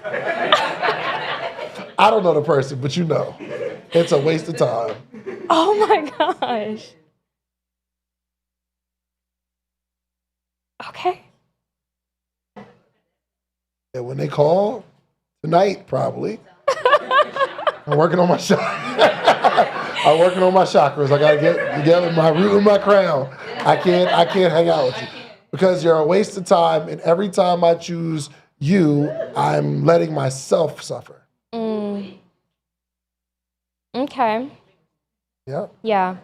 So, long story short, I won't be able to go all in until I finish out the rest of those projects, right? Like, I guess I'm answering my own question. Yeah, I've been known to not complete stuff. And I had to learn how to not be worried about what somebody else thinks about me. Okay, I got a question for all of y'all. You have something that you want to accomplish, but you told your friend that you would go out of town with them. but you got some sort of focus, you got some alignment, you're really locked in on this thing. And you realize going out of town with them to do nothing is going to, it's detrimental to where I want to go. And I really should just lock in and stay here and focus. The question is, what do we do? It's easier said than done. Right. Mm-hmm. Because we're worried about what the other person thinks. Mm-hmm. And we don't want to let them down. And we're so used to letting ourselves down, and we put ourselves and our own priorities to the back of the bus. And I've been known to call a friend, I know you're not going to like this. I'll preface it that way. Mm-hmm. I know you're not going to like this, but I can't make it. Why? And if they get too upset, you realize what type of person they are. But if you can explain to them, like, yo, I really got to start doing something for me. A friend says, yo, I understand. I'm disappointed, but I understand. Right. And when they get back, y'all still friends. But if they go and come back and you're not friends, you didn't need that person anyway. Mm-hmm. Very revealing stuff. Absolutely. We all get a chance to make 1,000 decisions a day. So some projects we don't gotta finish out. Some projects we gotta leave them right where they at. Because I'm going here. I'm not saying I'm not recommending that as a practice, but sometimes we gotta choose us. Mm-hmm. Absolutely. Will Good? do. Yeah. Good job. Thank you. She knew exactly what I was talking about there. That's crazy. She said, "You're right." Okay. All right, we're gonna do a giveaway, man, because it's 7:30 and I don't want to leave y'all.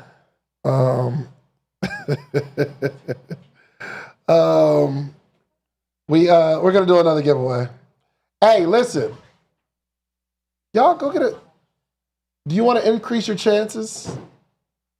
Get a really cool shirt, and you get a big discount. So we're gonna give y'all a chance to go get you some shirts. We're in about 5 minutes. I'll maybe entertain some questions for right now until. Are y'all gonna go get some shirts? No? The answer is no? Got it. Y'all got some tickets, don't you? Okay. All right. Okay, let's roll. Let's spin the wheel. Y'all enjoy yourselves so far? Yeah, I thought about this probably 3 days ago. And I was like, you know what? We're going to do some discounted merch, and we're going to get some food. Did anybody have a cheesesteak from Uncle Phil's? Was it good? Yeah, that's my voice.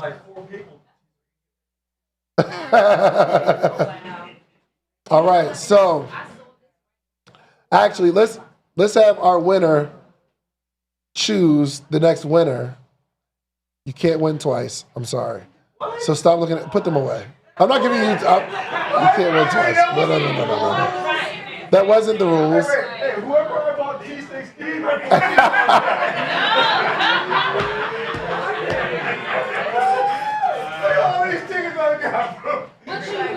But you won for sure. It was a good investment. All right, so man, no doubt. All right, so let them announce the numbers. Let's see who we got.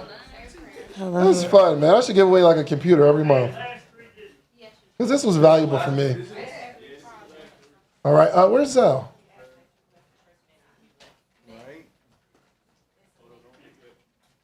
All right, hang on a second. Hang on. Did you already pick one? No. Are you saying that I really can't win it? No, you can't. Well, no, yeah, pick with somebody else. No.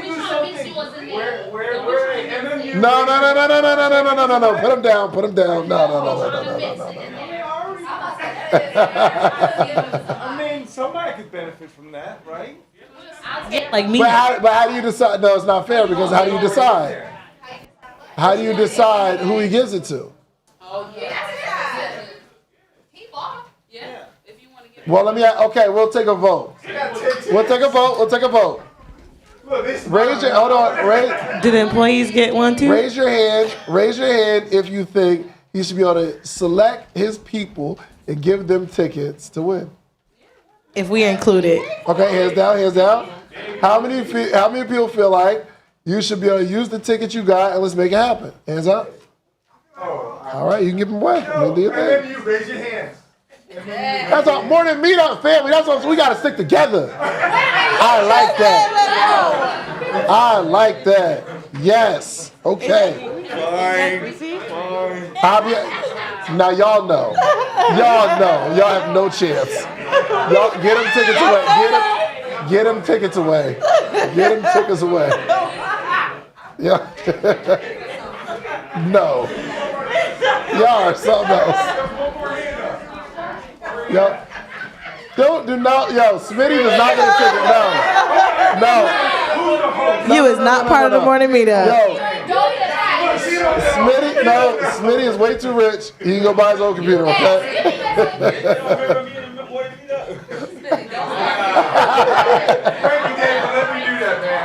All right, now pick one. You gotta pick. You gotta pick. You can say the number in the mic. Okay. Ready? You tell me when it's All right, let's stop it. Yo, y'all are hilarious. She got a key and got it locked up and everything. Did somebody say something about their chakras align? All right, Yeah, chakras are aligned to win the ticket. Here we go. That's the crown, right? For sure. Live on the hot seat, ticket number 048376. Is it you? Get it, girl. Is it you? Hey, you gotta burn up my logo before we give you the prize. Verify it. Somebody verify the ticket. Verify the ticket. Make sure we read it right. I got Is that the I know ticket? how to read. So make sure I read it right. Give her a round of applause. Look at that. See what I'm saying? I just gave her that ticket. Good. Okay. All right. So they're packing it up. Yeah, I wondered. We got something. We could give away a shirt or something. What did we give away? We get something away. What was that prize for anyway? Huh? What was that for? Another set. Oh, another set? Did you? Well, give your acceptance speech. Let me give her an acceptance speech. Absolutely. Okay, so, first of all, I always tell people in your entrepreneurial journey, you have to have a foundation. My foundation is Christ, okay? And ever since I went to the podcast summit, I said, okay, God, I clearly been sleeping on myself. Mm-hmm. I'm going to do whatever it takes to do what it takes to be who you called me to be. And I do have a computer, but I need an additional one. And I said, God, I need you to make a way. This your bills. And I literally saw the hot seat today at 3 o'clock. Wow. I threw my clothes on, beat my face real fast, and I head out the door. And you know what? Here I am today. Thank God. I love it. I love it. If you believe it, you can achieve it. What else we got? We got something, Kay. What we got, Kay? We got something?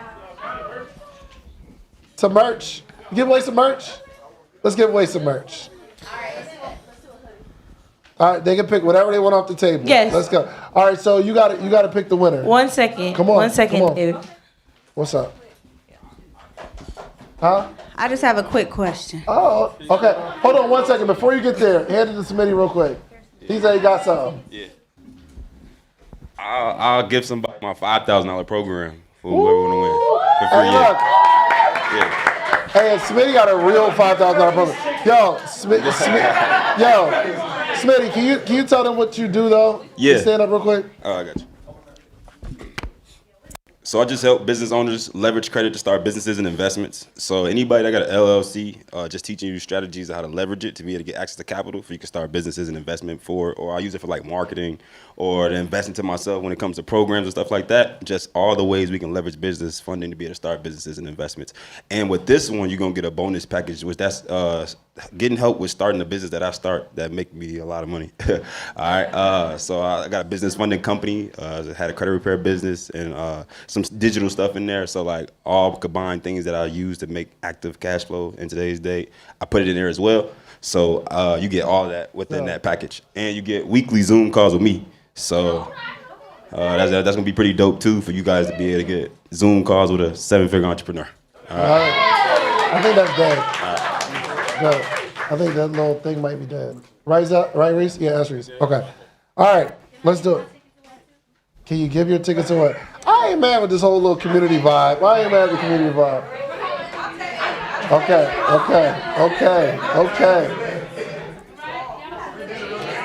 right, come on.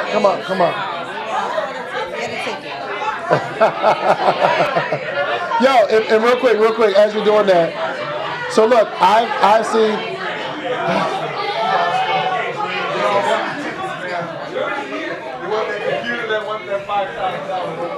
Yeah, these rollover tickets are crazy. Yo, but listen, I've watched. Listen, y'all, check it out. Shh, real quick. So I've watched Smitty, like on stage multiple times, walk people through the process, and like by the end of the presentation, people are like, he's like, all right, who got approved for funding? And it's like, yo, I got 15,000, I got 20,000, I got 25,000. I've seen it in large crowds. We've done it on Morning Meetup, where he's like, yo, do this, and that, and people are getting approval. So like, Smitty is the GOAT for real. So, and he's teaching other people how to build those businesses. I don't have no dog in the fight. I don't make no money from that, but I've really watched this brother build a massive multi-million-dollar empire, and he is truly a giver, man. Anytime I need anything, he helps me. So, yeah, that's a guy that I really rock with. I am very careful with co-signing human beings. I'll be very careful these days because he'll be doing some crazy stuff. But Smitty is a very genuine individual and understands business and got the receipts. So, all right, let's spin the wheel. Before I started business and entrepreneurship, I watched Shannon podcasts, all of them, for like 6 months straight before I started even knew about business at all. Honor, brother. Thank you, 3 man. years later, 7 figures. Thank you, man. All right, let's get it. Huh? Oh, yes. So I'm not gonna hold you. I definitely wanted to win the winnings. But what I noticed on the flyer was something that also was very attractive to me, which was that 1 year to the Morning Meetup. If I make an observation, the two winners are part of the Morning Meetup already, which means there should be some winnings for the Morning Meetup. Yes. You know what? We forgot about the morning. Yes. I didn't forget. Yes. Okay, we do got some more stuff to give away. This is what okay, yes. So a year membership, and Cynthia's here so we can actually do it. She left? Oh, we can make it happen. Okay. All right, so this next one is for Smitty's program. And and because we do got a bunch of Morning Meetup family in here, if you win that, you'll just win something else. So okay. Let's do it. All right. Wheels of morality, turn. Tell us the lesson You that we spend should the mess learn. out of them tickets, ain't it? Okay, let's do it. Let's go. All right, check your ticket. The ticket number is 048436. Say again. 048436. Hey! Come on! Let's go.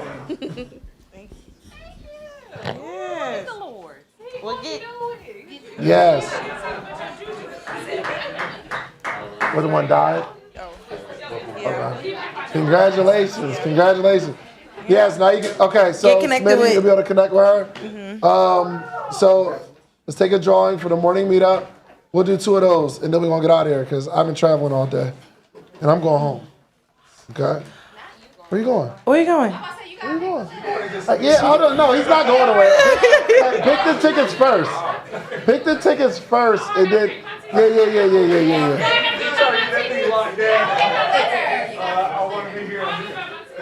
You gotta pick.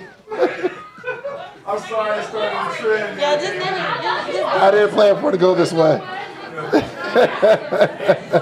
It's your fault, man. I'm ready. And I love the community vibe. For sure. Y'all, raise your hand if you're not in the Morning Meetup. Who said, what's the Morning Meetup? What's the Morning Meetup? Okay. Yo, first off, yes, we have these conversations every day. So this might be new to y'all, but we do this every single morning, Monday through Friday. I'm on the call. Nella's hosting. We bring on successful people. Smitty been on the call. So even if you don't win, you 100% probably should be in the morning. You should be in the Morning Meetup. Okay. Ain't no problem. Ain't it crazy? Yes. Yes. For sure. All right, yo, Kay, if you spin that one more time. All right, cool.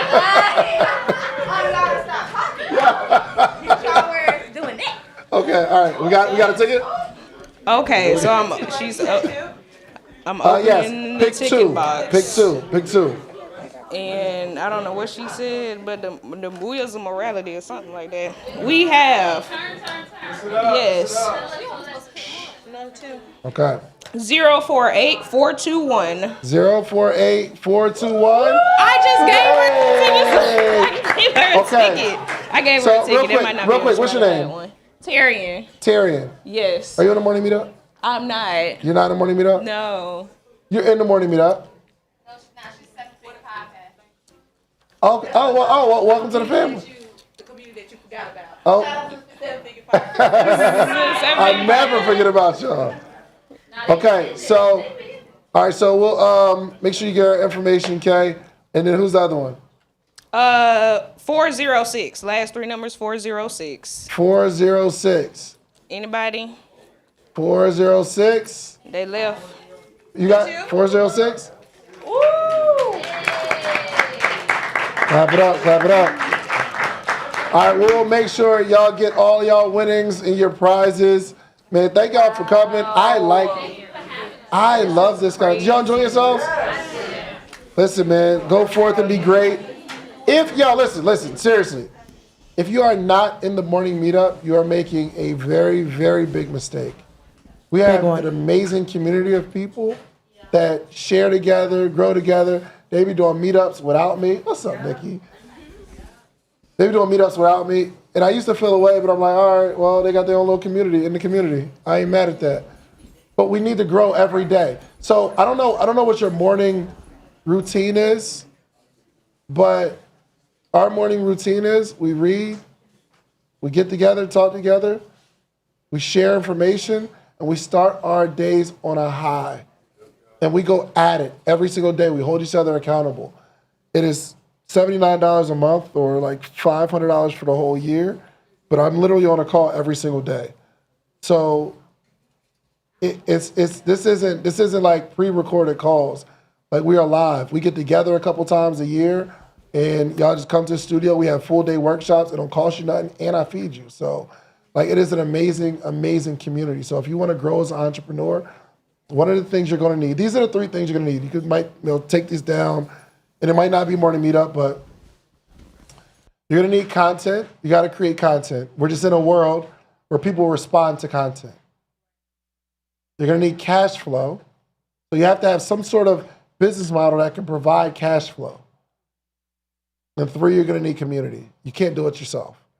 These are my 3 C's that I live by, and I've been analyzing my entire career.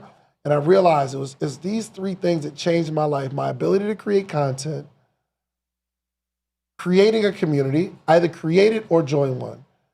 If you can't build a community, you probably need to be a part of one.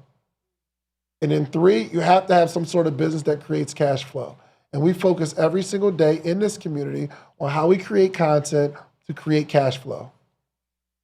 If your business is struggling, it's one of these 3. I understand you. Remember I told you, I understand entrepreneurship. It's one of these 3. You're either not good at creating content, your business model is broken where it doesn't have like sustainable cash flow, or all of it's crumbling because you don't have a community of people that you can work with and grow with and build with and hold you accountable. Am I right? Yep. It's a lot you can do with $500. So listen. Go to themorningmeetup.com. We're doing a free trial right now because I know what you're thinking. There's no way that he's on this thing teaching every single day. So because you don't trust me yet, join for free, 7-day trial. Next week, we'll show up and we'll talk together. Every Thursday, we do Q&A. Every single Thursday. Am I right, y'all? 100. So themorningmeetup.com. Make sure you join. Get you some T-shirts. Make sure you network. If you see somebody that you don't know, I want you to fix that. Okay? Do you see anybody that you don't know? Look around. You see anybody that you don't know? I want you to go fix that, okay? Y'all can hang out for a little while, but then we're going to clear this out and go home. Thank y'all so much. I'll see y'all this week. Don't forget,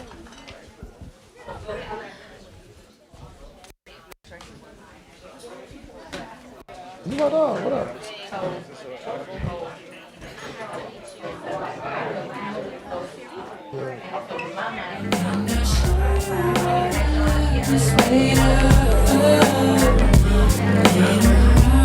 No, in the summer. Let me see that one.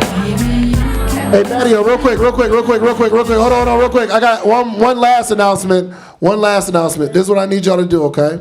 Pull out your phone. I need you to do this right now, okay? Pull out your phone. Pull out your phone. I need you to go to your YouTube app. And I need you to type in Hot Seat SP. Hot Seat SP. You already subscribed? And everybody watch my episode. Oh, Chef Chaz. Chef Chaz went crazy on that joint. But I need y'all to hit that subscribe button, okay? Hit the subscribe button because I'm growing a brand new channel. It'll be monetized, but next week, I promise you, we are going hard with this thing. So y'all doing it? Because I'm going to start checking y'all phones. Hot Seat SB, hit that subscribe button, all right? All right. Go ahead, DJ. Is that a yes or no? No, not get one. Just tell them, good. Like that?